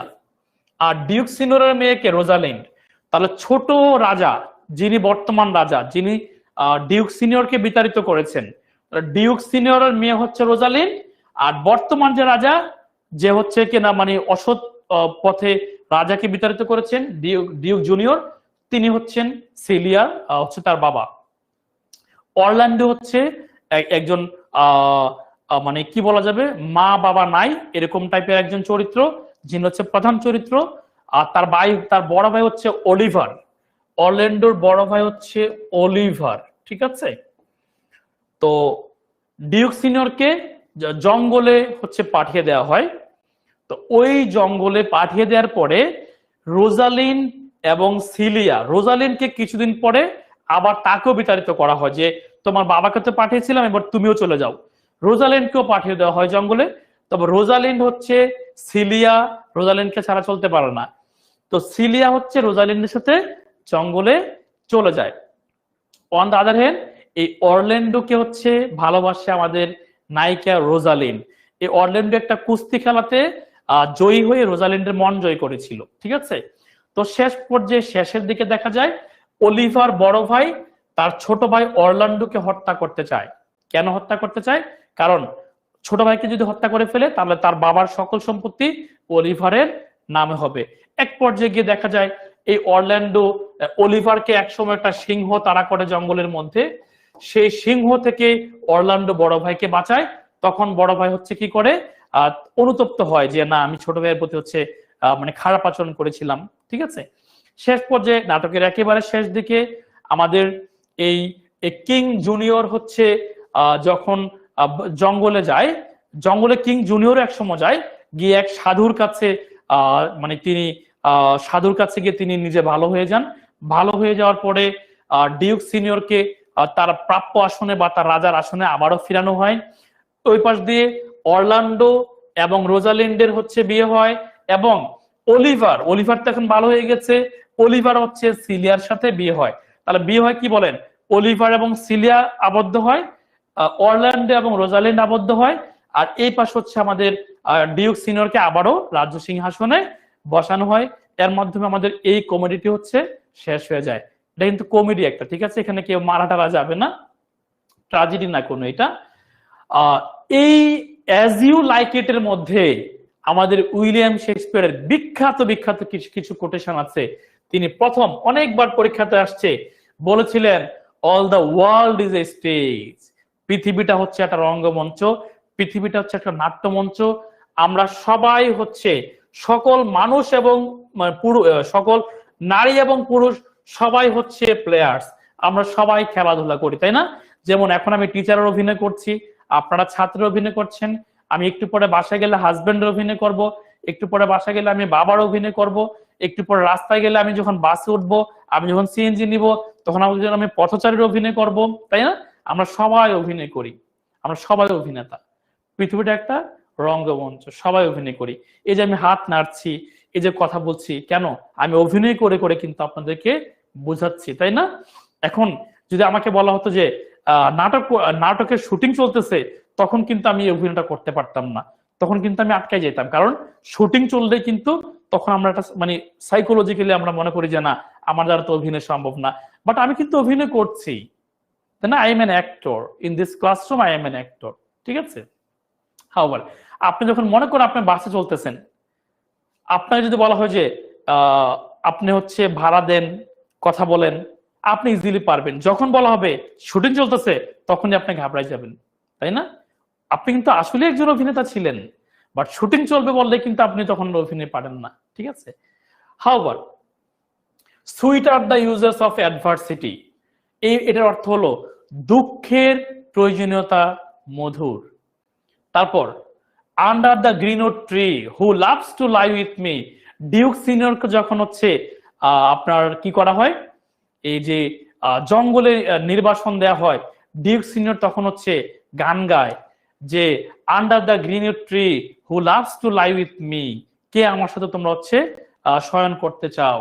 Blow blow winter wind দো আর নট সো আনকাইন্ড, এই বাক্যের অর্থ হলো জঙ্গলের মধ্যে যখন রাজা হাঁটছিলেন, তখন শীতের আবহাওয়া, প্রচন্ড ঠান্ডা, রাজা কাঁপছিলেন, তখন রাজা বলছিল যে blow blow the winter wind, তুমি শীতের হাওয়া বয়ে যাও, তোমার দাঁত অত বেশি তীক্ষ্ণ নয়, যেটা কিনা আত্মীয় স্বজন বা আপন মানুষ হচ্ছে অত বেশি, তাদের দাঁত অত বেশি তীক্ষ্ণ। এখানে তিনি তার ভাইকে বুঝিয়েছেন, আত্মীয় স্বজনকে বুঝিয়েছেন যে আমি রাজা হওয়া সত্য, আমি আজকে কি এই বন জঙ্গলে এই তীব্র শীতের মধ্যেও কিন্তু আমি কাঁপছি, তোমার শীতের তোমার আবহাওয়ার অত বেশি তীক্ষ্ণ নয়, তোমার দাঁত অত বেশি তীক্ষ্ণ নয়, আত্মীয় স্বজন মানুষের দাঁত তত বেশি তীক্ষ্ণ। দো মানে you are not so unkind, তুমি অত বেশি আনকাইন্ড নও, তুমি শীতের হাওয়া বয়ে যাও, তোমার দাঁত অত বেশি তীক্ষ্ণ নয়, মানুষের বা আত্মীয় স্বজনের দাঁত যত বেশি তীক্ষ্ণ। তারপরে কমেডিতে আসছে একটা টেম্পেস্ট। টেম্পেস্ট হচ্ছে ঝড়। টেম্পেস্ট এটা হচ্ছে খুবই গুরুত্বপূর্ণ সোয়ান সং, এটা হ্যাঁ, এটা হচ্ছে উইলিয়াম শেক্সপিয়ারের সোয়ান সং। সোয়ান সং মানে হলো শেষ সাহিত্যকর্ম, এটি হলো উইলিয়াম শেক্সপিয়ারের শেষ সাহিত্যকর্ম, ঠিক আছে? এটি উইলিয়াম শেক্সপিয়ারের শেষ সাহিত্যকর্ম। তো দ্য টেম্পেস্ট মানে হলো প্রচন্ড ঝড়, দ্য টেম্পেস্ট মানে হলো প্রচন্ড ঝড়, ঠিক আছে? তো প্রচন্ড ঝড় বলতে আমাদের এখানে প্রসপেরো, এই প্রসপেরো হচ্ছে মূলত প্রধান চরিত্র, আর তাকে হচ্ছে রাজ্য থেকে বিতাড়িত করে দেয়া হয়, রাজ্য থেকে বিতাড়িত, থ্যাংক ইউ ভেরি মাচ ভাইয়া, উপন্যাসগুলোর মূল কাহিনীগুলো গল্পাকারে চমৎকার উপস্থাপন করছেন, মনোযোগ সহকারে উপভোগ করছি, থ্যাংক ইউ ভেরি মাচ। ওকে, তো একটু খেয়াল করে দেখবেন, এই দ্য টেম্পেস্টের মানে হলো প্রচন্ড ঝড়, ঠিক আছে? তো এই প্রচন্ড ঝড় বলতে এখানে বেসিক্যালি কি বোঝানো হয়েছে, এই প্রসপেরিওকে হচ্ছে তাকে হচ্ছে রাজ্য থেকে বিতাড়িত করা হয়। রাজ্য থেকে বিতাড়িত করার ফলে তিনি চান যে এক সময় যখন বিতাড়িত করা হলো, তার টার্গেট ছিল যে তিনি যদি রাজ্য ছেড়ে চলে যাবেন ঠিক আছে, বাট তার কিছু ব্ল্যাক ম্যাজিকের বই আছে, জাদুর কিছু বই আছে, যে সেই বইগুলো তিনি নিয়ে যাবেন। তো তাকে হচ্ছে বইগুলো দিয়ে দেওয়া হয়। এক সময় গিয়ে হচ্ছে তিনি যে একটা দ্বীপে ওঠেন, ওই দ্বীপে তিনি বসবাস করা শুরু করেন। বাট এক সময় গিয়ে তার মেয়ে আছে, তার মেয়ের নাম হচ্ছে মিরান্ডা। এই প্রসপেরের মেয়ের নাম কি? মিরান্ডা। এরিয়েল হচ্ছে একটা আধ্যাত্মিক টাইপের একটা মানে আত্মা বলতে পারেন। এরিয়েল হচ্ছে একটা আত্মা, ঠিক আছে? এরিয়েল হচ্ছে একটা আত্মা। আর কেলিবান, কেলিবানও হচ্ছে একটা আত্মা বা ঝড়, ঝড়ের মতো এটা আত্মা টাইপেরই। আচ্ছা, তো এখন কথা হলো এই প্রসপেরিও কি করলো, অনেক দিন অপেক্ষায় ছিলেন যে আমাকে যারা হচ্ছে রাজ্য থেকে বিতাড়িত করলো তাদের হচ্ছে আমি একদিন প্রতিশোধ নিব। তো এই যে আপনারা একটা জাহাজ দেখতে পাচ্ছেন, এই জাহাজের মধ্যে ওই ব্যক্তিবর্গ ছিল। তো কি করলো, এই এরিয়েলের মাধ্যমে, এই আত্মার মাধ্যমে আমাদের প্রসপেরিও কি করলো, সমুদ্রে ঝড় উঠিয়ে দিল। তো সমুদ্রে ঝড় উঠিয়ে দেওয়ার ফলে সবাই বিপদে পড়ে গেল, জাহাজ ডুবে গেল, সবাই ওই দ্বীপে চলে আসলো। এরিয়েল সবাইকে দ্বীপে নিয়ে চলে আসলো। এই দ্বীপের মধ্যে কাদেরকে নিয়ে আসলো? যেই সকল রাজারা তাকে হচ্ছে বিতাড়িত করলো, যারা হচ্ছে তার বিরুদ্ধে চক্রান্ত করেছিল, সবাইকে নিয়ে আসার পরে একেবারে নাটকের লাস্টের দিকে যে কাজটা ঘটলো, এই মিরান্ডা এক রাজার ছেলেকে, হ্যাঁ, যে রাজা এখানে কিন্তু আছে, ওই রাজা বিরোধিতা করেছিল কিন্তু আমাদের প্রসপেরি সম্পর্কে। শেষের দিকে মিরান্ডা হচ্ছে, ওই রাজার নামটা ভুলে গেলাম, ফার্ডিনান্ড, ফার্ডিনান্ড মনে হয়েছে, মিরান্ডা প্লাস ফার্ডিনান্ড, ফার্ডিনান্ড, এই ফার্ডিনান্ডকে হচ্ছে খুঁজে পাওয়া যাচ্ছে না। তো ফার্ডিনান্ডের বাবা রাজা কিন্তু সে বলছে যে প্রসপেরোকে বলছে যে আমি তো আমার ছেলেকে খুঁজে পাচ্ছি না, আমার ছেলে হয়তো মারা গিয়েছে। তখন প্রসপেরো বলল যে না, খেয়াল আছে আজকে থেকে এত বছর আগের ঘটনা, হ্যাঁ, আমাকে রাজ্য থেকে বিতাড়িত করা হয়েছিল, বাট আমি কিন্তু ফার্ডিনান্ড তোমার ছেলেকে মারি নাই। তো ফার্ডিনান্ডকে হচ্ছে আমাদের প্রসপেরিও কি করলেন, কিছু মানে বৈশিষ্ট্যের মাধ্যমে চেক করলেন যে সে আসলে মিরান্ডার জামাই হওয়ার উপযুক্ত কিনা। তো সবকিছু মিলে শেষের দিকে আমাদের এই প্রসপেরিওকে কিন্তু আবারও তার রাজ্য সিংহাসনে বসিয়ে দেওয়া হয়, এবং তিনি কিন্তু সবাইকে হচ্ছে মানে তাদের ভুল কর্মের জন্য মাফ করে দিয়েছিলেন। এবং শেষ পর্যায়ে মিরান্ডা এবং ফার্ডিনান্ডের কিন্তু বিয়ে হয়ে একটি ভালো, একটু খেয়াল করবেন কমেডিগুলো কিন্তু মিলন হয় লাস্টের দিকে, আর ট্র্যাজেডিগুলো কি হয় লাস্টের দিকে, দুইজনেই মারা যায় অ্যাকচুয়ালি, ঠিক আছে? মোটামুটি আমরা কিন্তু শেষ করতে পারবো না। এখান থেকে আমাদের কি পড়তে হবে? এখান থেকে আমাদের পড়তে হবে এই দুইটা, দ্য গড মডো পড়তে হবে, দ্য সান রাইজিং পড়তে হবে। জন ডান, জন ডান খুবই বিখ্যাত একজন সাহিত্যিক। এই দুইটাই পড়লে হবে, দ্য গড মডো এবং দ্য সান রাইজিং, এই দুইটা পড়লে হবে, আর কোনো কিছু একেবারে পড়া দরকার নাই। জন ডানের বিখ্যাত উক্তি, জন ডান বলেছিল, for God's sake hold your tongue and let me love, খোদার কসম লাগে তুমি চুপ করো এবং আমাকে ভালোবাসতে দাও। ইন্টারেস্টিং, খোদার কসম তুমি চুপ করে থাকো এবং আমাকে ভালোবাসতে দাও, লেট মি লাভ। তারপর অ্যান্ড্রি মার্ভেল, এখান থেকে দুইটাই পড়তে হবে, এই দুইটাই পরীক্ষাতে আসে।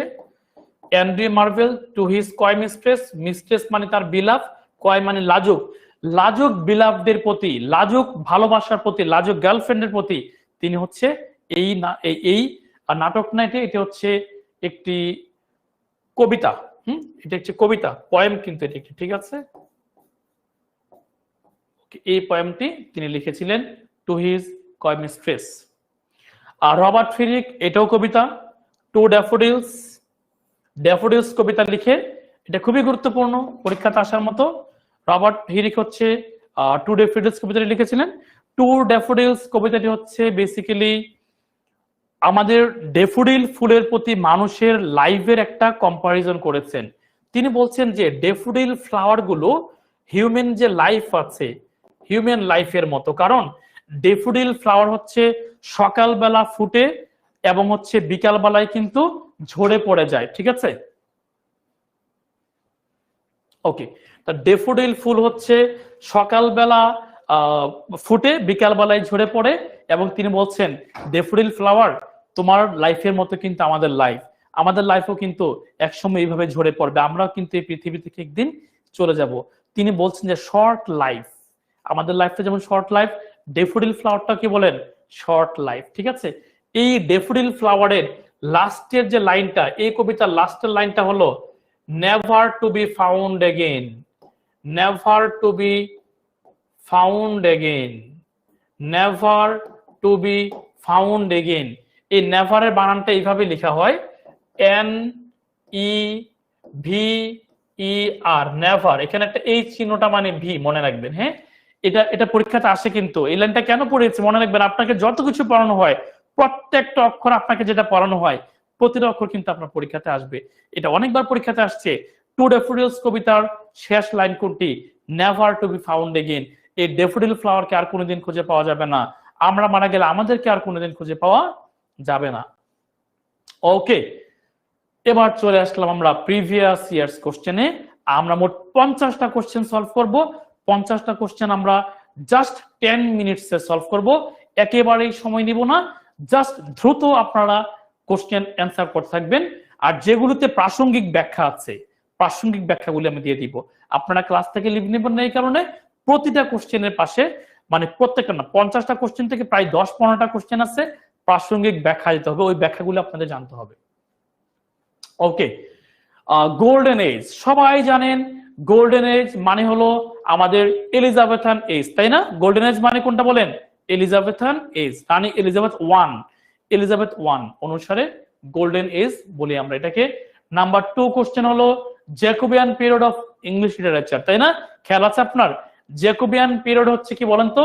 1558 থেকে 1603 হচ্ছে এলিজাবেথ, তাই না? এটা হচ্ছে এলিজাবেথ।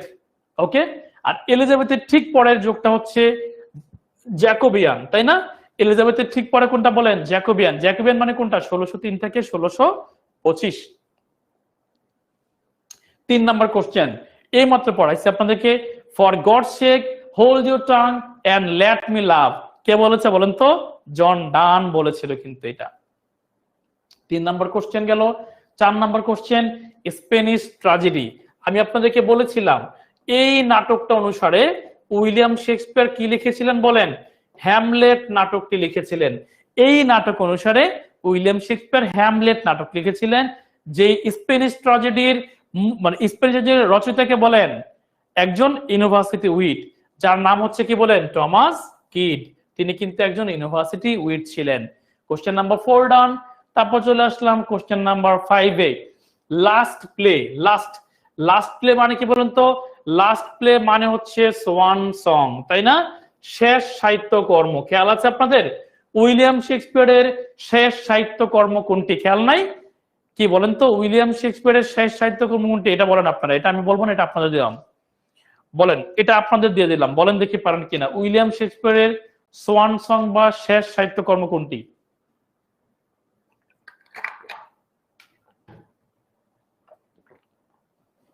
বলেন তো। নাম্বার দিয়ে করবেন, 4, 5 এইভাবে। হ্যাঁ, 5 নাম্বার দিয়ে করবেন। যেমন 5 এর অ্যান্সার হচ্ছে কোনটা বলেন তো? এভাবে অ্যান্সার করবেন, এভাবে অ্যান্সার করব। 5 অ্যান্সার হচ্ছে সি। এভাবে অ্যান্সার করবেন। হ্যাঁ, নাম্বার দিয়ে করবেন, নাম্বার দিয়ে করবেন। 5 অ্যান্সার হলো সি। তারপর কোশ্চেন নাম্বার 6 এ একটু আগে পড়াইছি আপনাদেরকে, ভলপনি নাটকের মূল চরিত্র হলো মস্কা। মূল চরিত্র কে বলেন তো? মস্কা একটা ধুরন্তর চরিত্র, তাই না? একটা ধুরন্তর চরিত্র কিন্তু। নাম্বার 6 দিয়ে অ্যান্সার করবেন, নাম্বার 6 লিখে অ্যান্সার করবেন, ঠিক আছে? নাম্বার 6 লিখে অ্যান্সার করতে হবে কিন্তু। হ্যাঁ, যেমন নাম্বার 6 এর অ্যান্সার কোনটা বলেন?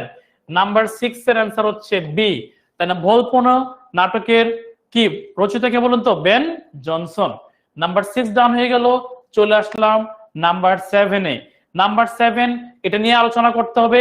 নাম্বার 7 এই প্রশ্নের উত্তর হলো ইয়াম্বিক pentameter.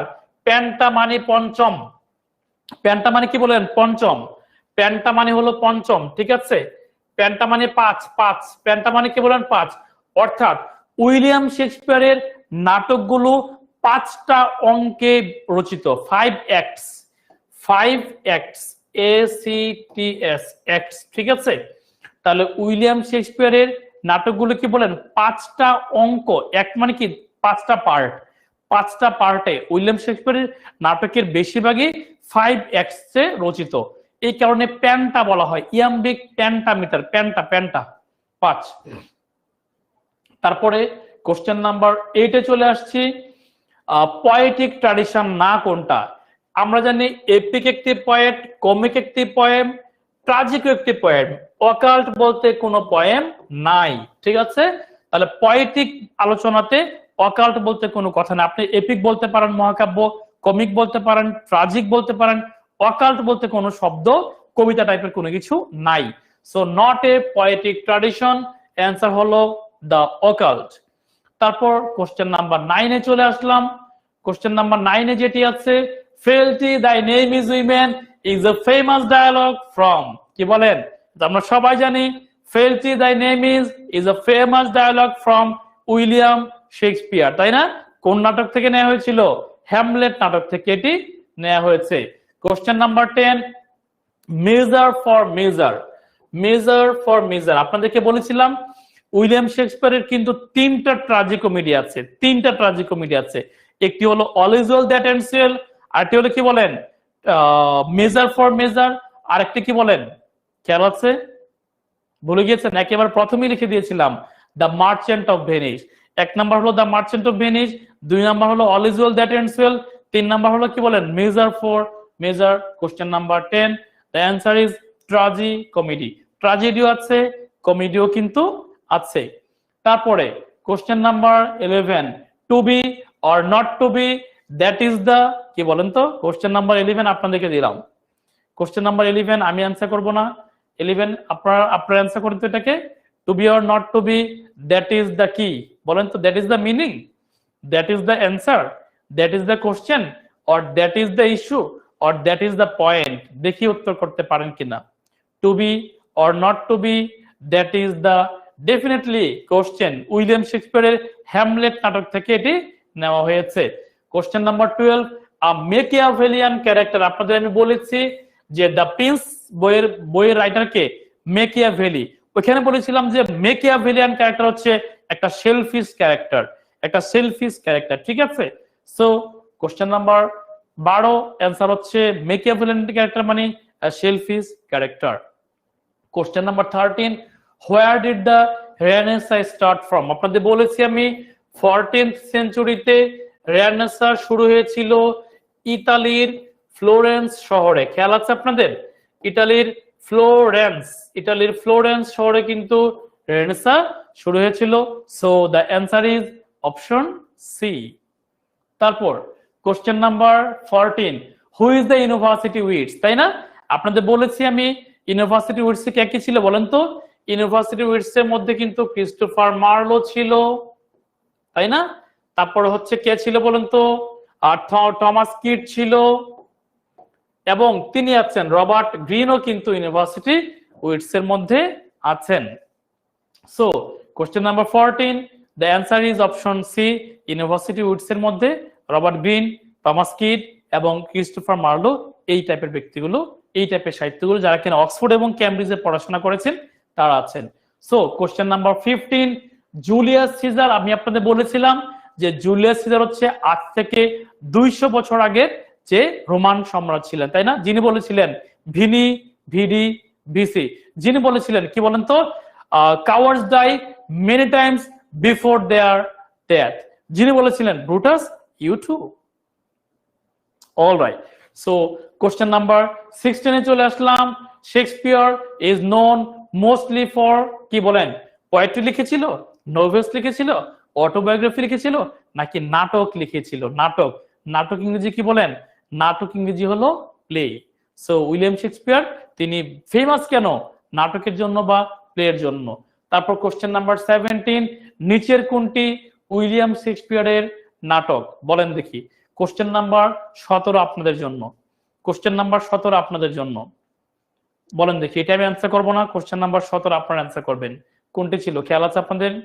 King Lear, the Duchess of Malfi, Candida, Waiting for Godot. বলেন কোনটি ছিল? Which of the following is a play by Shakespeare. কোনটি? King Lear, the Duchess of Malfi, Candida, Waiting for Godot. Definitely the answer is King Lear, ওই যে 3টা মেয়ের ঘটনা, তাই না? ওকে, কোশ্চেন নাম্বার 18 চলে আসলাম। William Shakespeare was an English dramatist and poet of এত সেঞ্চুরি। বলেন তো উইলিয়াম শেক্সপিয়ার 1564 সালে জন্মগ্রহণ করেছেন, তার মানে তিনি 16th সেঞ্চুরি এর একজন কি বলেন নাট্যকার। So the answer is 16th century.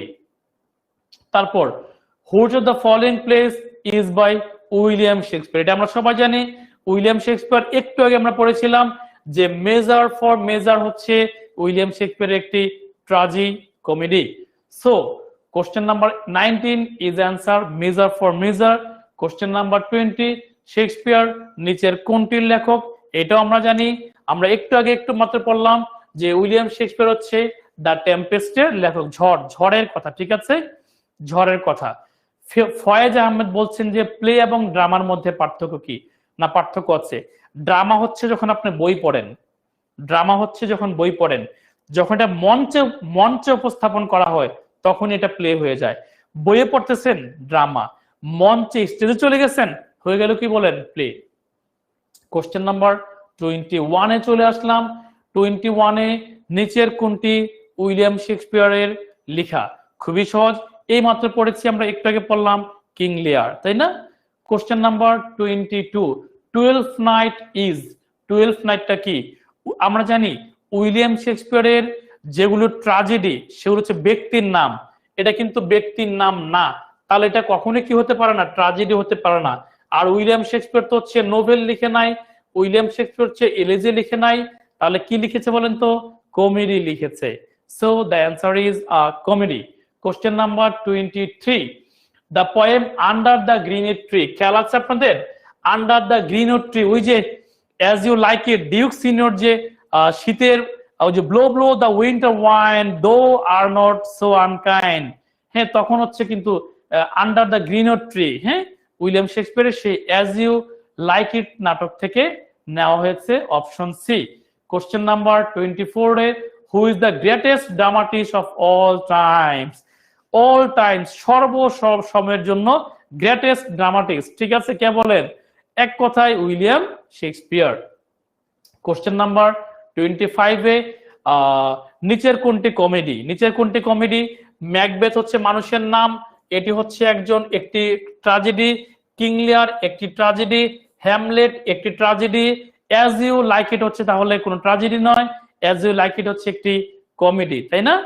তারপর চলে আসলাম question number 26 the merchant of Venice কে লিখেছেন? এটা আমরা জানি, the merchant of Venice Antonio, তারপর হচ্ছে শাইলক, পর্সিয়া, খেয়াল আছেন আমাদের ওই যে জিওর কাহিনী বা ইহুদির সে কাহিনী। The merchant of Venice answer হচ্ছে William Shakespeare.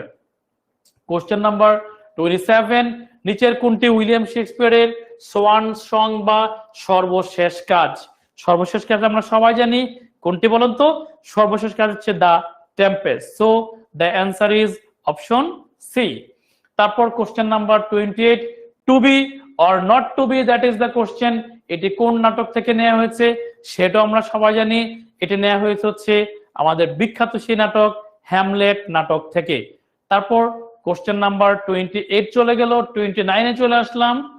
Sweet are the uses of adversity, এটিও একটু আগে আপনাদের আমি বলেছি, এটা হচ্ছে উইলিয়াম শেক্সপিয়ারের অ্যাজ ইউ লাইক ইট নাটক থেকে নেওয়া হয়েছে, যে দুঃখের প্রয়োজনীয়তা, মধুর, দুঃখ না পেলে বুঝতে পারেন যে আত্মীয় স্বজনরা কেমন হয়। সো এটিও কি বলেন as you like it William শেক্সপিয়ারের সেই কমিটি থেকে নেওয়া হয়েছে। Question number 30 good face is the best letter of recommendation, খেয়াল আছে আপনাদের? আমাদের রানী এলিজাবেথ বলেছিল ভালো একটি চেহারা দেখে হচ্ছে বলে দেওয়া যায় যে এই ব্যক্তিটাকে রেকমেন্ডেশন করা যাবে কিনা। তাহলে কি তিনি কি বলতেন? আগে চেহারা, আগে দর্শনধারী, পরে গুণ বিচারী, ঠিক আছে? এটি কার কথা বলুন তো? এটি খুবই বিখ্যাত কথা, আমাদের রানী এলিজাবেথের কথা এটি। তো কুইন এলিজাবেথ এই কথাটি বলেছিলেন। তারপরে 31 Shakespeare was born in the year, we know যে 1564 উইলিয়াম শেক্সপিয়ার জন্মগ্রহণ করেছিলেন 1564 সালে এবং মারা গিয়েছিলেন 1616 সালে। Question number 32 the merchant of Venice is a drama, এটা আমরা সবাই জানি। মার্চেন্ট অফ ভেনিস একটা ড্রামা, কে লিখেছিলেন? উইলিয়াম শেক্সপিয়ার লিখেছিলেন। তারপর চলে যাব কোশ্চেন 33 তে, শেক্সপিয়ার কোন সময়ে বেঁচে ছিলেন? এটা আপনারা বলেন, এটা আমি বলবো না, এটা আপনাদেরকে দিলাম, বলেন। কোশ্চেন নাম্বার 33, আপনাদের পালা, এটা আমি বলবো না, আপনারা বলেন। কোশ্চেন নাম্বার 33 তে কি ছিলেন, কি ছিল বলেন তো? এলিজাবেথ টু তো কিছুদিন আগে মারা গেল, তাই না? বেশি দিন আগে মারা যায় না, বছর খানেক হবে। তার মানে কে ছিল বলেন তো? আমাদের রানী এলিজাবেথ 1 ছিলেন। কোশ্চেন নাম্বার 34 এ শেক্সপিয়ার প্লে কয়টা অ্যাক্ট ছিল খেয়াল আছে আপনাদের? আমি বলেছিলাম একটু আগে, প্যান্টামিটার, প্যান্টামিটার, তাই না? উইলিয়াম শেক্সপিয়ারের কি বলেন কতটা অ্যাক্ট ছিল? এটাও আপনাদের কোশ্চেন, বলেন দেখি, এটাও আপনাদের জন্য দিলাম, দেখি এটা অ্যান্সার কি হবে বলেন। কি দুটা ছিল, তিনটা ছিল, চারটা ছিল, নাকি পাঁচটা ছিল? ডেফিনেটলি উইলিয়াম শেক্সপিয়ারের নাটকে 5টি অ্যাক্ট ছিল, এই কারণটাকে প্যান্টামিটার বলা হতো। Question number 35, the faerie queen, খেয়াল আছে আমাদের? বলেছিলাম the faerie queen, Edmund Spencer, Edmund Spencer রানীকে নিয়ে, রানী এলিজাবেথকে নিয়ে লিখেছিল, মহাকাব্য লিখেছিল, এপিক লিখেছিল, যে পরীর মতো রানী। হ্যাঁ, কি এপিক, এপিক কিন্তু বলেছিলাম আমি ওই সময়। Question number 36 a doctor Faustus, কি খেয়াল আছে আমাদের? উইলিয়াম শেক্সপিয়ারের ঠিক কিছুদিন আগে, উইলিয়াম শেক্সপিয়ারের ঠিক কিছুদিন আগে, উইলিয়াম শেক্সপিয়ারের ঠিক কিছুদিন আগে ক্রিস্টোফার মার্লো লিখেছিলেন, কি খেয়াল আছে আমাদের? ডক্টর ফস্টাস, তাই না? ডক্টর ফস্টাস নাটকটি লিখেছিলেন ক্রিস্টোফার মার্লো, উইলিয়াম শেক্সপিয়ারের সেই কি বলেন তো বিখ্যাত, তার প্রিডিসেসর বলা হয়, তার কিছুদিন আগে ছিলেন। তারপর question number 37, Christopher Marlowe is Shakespeare's, কি বলেন তো? উইলিয়াম শেক্সপিয়ার যখন বিখ্যাত হয়ে গেল, তার কিছুদিন আগে কিন্তু বিখ্যাত কে ছিল বলেন? কে ছিল বলেন তো? ক্রিস্টোফার মার্লো তার আগে বিখ্যাত ছিলেন। সো এই কারণে প্রি, প্রি মানে পূর্বে, প্রি মানে পূর্বে, তাই না? তাহলে প্রি মানে হলো পূর্বে, তাহলে উইলিয়াম শেক্সপিয়ারের ঠিক পূর্বে ছিলেন হচ্ছে Christopher Marlowe. So the answer is predecessor বা পূর্ববর্তী ছিলেন। কোশ্চেন নাম্বার 38 এ আমাদের ডক্টর ফস্টাসের নাটকটির ফুল নাম কি?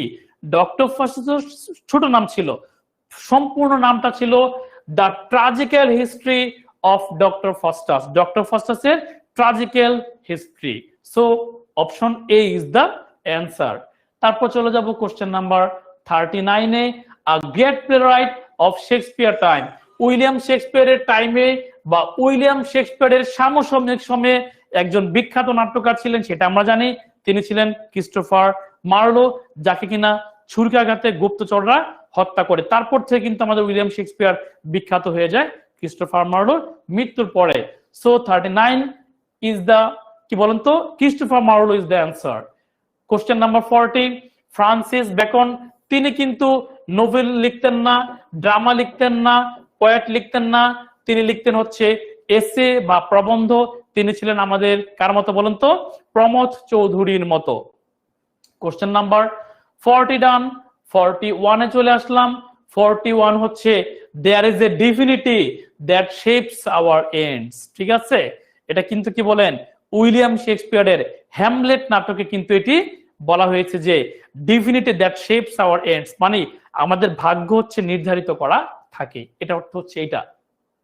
তারপরে কোশ্চেন নাম্বার 41 ডান। এবার চলে আসলাম 42 তে, who is called the poet of poets, এটা তো আপনারা অলরেডি জানেন, আমাকে বলেও দিয়েছিলেন যে বাংলাদেশে পয়েটের পয়েট বলা হয় নির্মলেন্দু গুণকে, এবং এই জগতে ইংলিশ লিটারেচারে পয়েটের পয়েট বলা হয় কাকে বলেন তো? এডমান্ড স্পেন্সারকে পয়েট অফ পয়েটস বলা হয়, যিনি রানীর খুবই কাছের একজন লোক ছিলেন, রানী এলিজাবেথের, যিনি কিনা কি বলেন তো ফেয়ারি কুইন লিখেছিলেন। তারপর কোশ্চেন নাম্বার 43 তে চলে আসলাম। 43, who wrote an epic the faerie queene, এই মাত্র পড়লাম ফেয়ারি কুইন এপিকটি লিখেছিলেন আমাদের poet of poets Edmund Spenser. তারপর চলে আসলাম কোশ্চেন নাম্বার 44 এ, অ্যান অ্যাপোলজি ফর পোয়েট্রি, বলতে পারবেন অ্যান অ্যাপোলজি ফর পোয়েট্রি কে লিখেছেন? কি পিবি শেলি? আপনাদেরকে ছোট করে দিলাম, স্যামুয়েল জনসন ছোট করে দিলাম, দেখি এই দুটার মধ্যে বলেন স্যার ফিলিপ সিডনি হবে নাকি জন ডান হবে? কি পারবেন বলেন? 44 অ্যান্সার কি হবে? অ্যান অ্যাপোলজি ফর পোয়েট্রি, বলেন। Definitely the answer is sir Philip Sidney. তারপর কোশ্চেন নাম্বার 45 এ, which of the following school of literature is connected with medical theory? বলেছিলাম আপনাদেরকে আমি যে মেডিকেল থিওরি, হ্যাঁ মেডিকেল থিওরি কোনটা বলেন? কি মেডিকেল থিওরি বলেছিলাম না?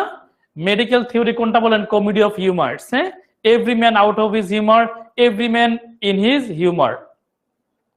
তারপর কোশ্চেন নাম্বার 46, সাইলেন্ট ওমেন এবং ভোলপনি দ্য আলকেমিস্ট, কি বলে দিলাম সাইলেন্ট ওমেন, ভোলপনি, আলকেমিস্ট, এই তিনটি লিখেছেন, এই তিনটি সাহিত্যকর্ম কে লিখেছেন বলেন তো? Ben Jonson. আমাদের পড়াশোনা কিন্তু মোটামুটি শেষ, আর 4টা কোশ্চেন বাকি আছে। চলেন চলে আসলাম কোশ্চেন নাম্বার 47-এ। ওই যে আমাদের রবার্ট হিরিক, খেয়াল আছে? কবি রবার্ট হিরিক ডেফোডিল ফুলকে দেখে বলছেন যে ডেফোডিল ফুল যেমন সকালে জন্ম হয়ে বিকালে হচ্ছে ঝরে যায়, আমাদের লাইফটাও ঠিক তেমনই, আমরা হচ্ছে জন্মগ্রহণ করে মৃত্যু বরণ করি, খুবই অচিরে, খুবই শর্ট আমাদের life, never to be found again, আমাদেরকে আর খুঁজে পাওয়া যায় না। The poet is sad because the flowers remind him of his own death. C number দিকে তাকিয়ে দেখেন, পয়েট কি হয়েছিল? তিনি স্যাড হয়েছিলেন, কারণ এই ফুলগুলো তার নিজের মৃত্যুর কথা স্মরণ করিয়ে দিচ্ছে। তারপর কোশ্চেন নাম্বার 48-এ, টু হিজ কয় মিস্ট্রেস, খেয়াল আছে আপনাদের? কয় মানে লাজুক, মিস্ট্রেস মানে বিলাভ বা বউ বা ওয়াইফ বা গার্লফ্রেন্ড, বিলাভ যেটা বলেন। টু হিজ কয় মিস্ট্রেস, এটি লিখেছিল হচ্ছে আমাদের অ্যান্ড্রু মার্ভেল। তার ভালোবাসাকে মানে বলতে গিয়ে তিনি তার গার্লফ্রেন্ডের প্রতি বা তিনি তার ওয়াইফের প্রতি, ওয়াইফ ছিল না, বিয়ে করতে পারে না, বিয়ে হওয়ার আগেই এই তার গার্লফ্রেন্ড হচ্ছে মারা যায়, এই কারণে হচ্ছে টু হিজ কয় মিস্ট্রেস, এই যে সাহিত্যকর্মটি এটি লিখেছেন হচ্ছে Andrew Marvell. So question number 49-এ, মেটাফিজিক্যাল পয়েন্টস। প্রথমে বুঝতে হবে মেটাফিজিক্যাল মানে কি। মেটাফিজিক্যাল মানে হলো ফিজিক্যাল না।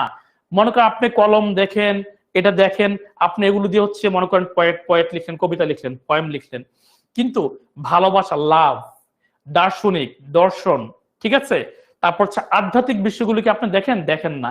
যেই বিষয়গুলো আধ্যাত্মিক বিষয় এদেরকে আমরা বলছি হচ্ছে মেটাফিজিক্যাল পয়েমস, ঠিক আছে। এই মেটাফিজিক্যাল পয়েম যারা লিখে এদেরকে বলা হচ্ছে মেটাফিজিক্যাল পয়েট। আর এই মেটাফিজিক্যাল পয়েটের প্রথম যে রিপ্রেজেন্টেটিভ, যিনি কিনা ফার্স্টে লিখেছিলেন, যিনি কিনা শুরু করেন, তার নাম হচ্ছে জন ডান, যিনি বলেছিলেন for God's sake let me love, ঠিক আছে, hold your tongue and let me love, খোদার কসম লাগে তোমার কি, তোমার জিহ্বা মানে তোমার কথা অফ করো, আমাকে ভালোবাসতে দাও। Question number 50, the last question, the good morrow is a poem by, দেখে বলতে পারেন কিনা। আমি ছোট করে দেই, পিবি ব্রাউন হবে না, উইলিয়াম বাটলার ইয়েটস হবে না, ছোট করে দিলাম, বলেন the good morrow Andrew Marvel নাকি জন ডান, দুটো অপশন করে দিলাম আপনাদেরকে, দেখি উত্তর করতে পারেন কিনা, অ্যান্ড্রু মার্ভেল নাকি জন ডান। সবাই চলে আসেন কোশ্চেন নাম্বার 50-তে। So this is the last question of today's class, বলেন দেখি the good morrow is a poem কে লিখেছেন? অ্যান্ড্রু মার্ভেল লিখেছেন নাকি জন ডান লিখেছেন? খেয়াল আছে আপনাদের? পারবেন? Exactly the answer is John Donne. Okay, so আমাদের আজকের এই ক্লাসটি এখানে শেষ হয়ে গেল। ওকে, আপনাদের আর কারো কোনো কোশ্চেন আছে কিনা? আপনাদের কারো কোনো কোশ্চেন আছে? এনে কোশ্চেন, মজা পেয়েছেন, ভালো লেগেছে? কারণ লিটারেচার পড়তে মজা পাওয়া যায়। লিটারেচার ক্লাস মানে তো হচ্ছে একটা রোমান্টিক একটা ভাব আসে, অথবা গ্রামার ক্লাস পড়লে যেমন হচ্ছে একটা মানে সরি, গ্রামার ক্লাস যেমন হচ্ছে এটা মানে বোরিং লাগে, লিটারেচার কি ক্লাস কিন্তু বোরিং লাগে না, মজা পাওয়া যায়, ঠিক আছে। পড়তে পড়তে টাইম কখন চলে গেল বুঝতেই পারলাম না, ঠিক আছে। হাউবার আশা করি মজা পেয়েছেন, কারণ ঘটনাগুলো উইলিয়াম শেক্সপিয়ার নিয়ে পড়লে তো অবশ্যই মজা লাগার কথা, ডেফিনেটলি মজা পাবেন। আর লিটারেচারের এই বিষয়গুলো হচ্ছে একটু আপনারা একটু বিভিন্ন বই থেকে, আপনারা যে বইটাই পড়েন বিগত বছরের কোশ্চেন গুলো আজকে সলভ করে ফেলবেন। রেনেসাঁ পিরিয়ডের বিগত বছরে আমি তো 50টা কোশ্চেন এখানে দিয়ে দিলাম, আশা করি এর বাইরে আপনাদের কোনো কিছু পড়াশোনা করার দরকার নাই, ঠিক আছে। ওকে, সো আজকের ক্লাসটা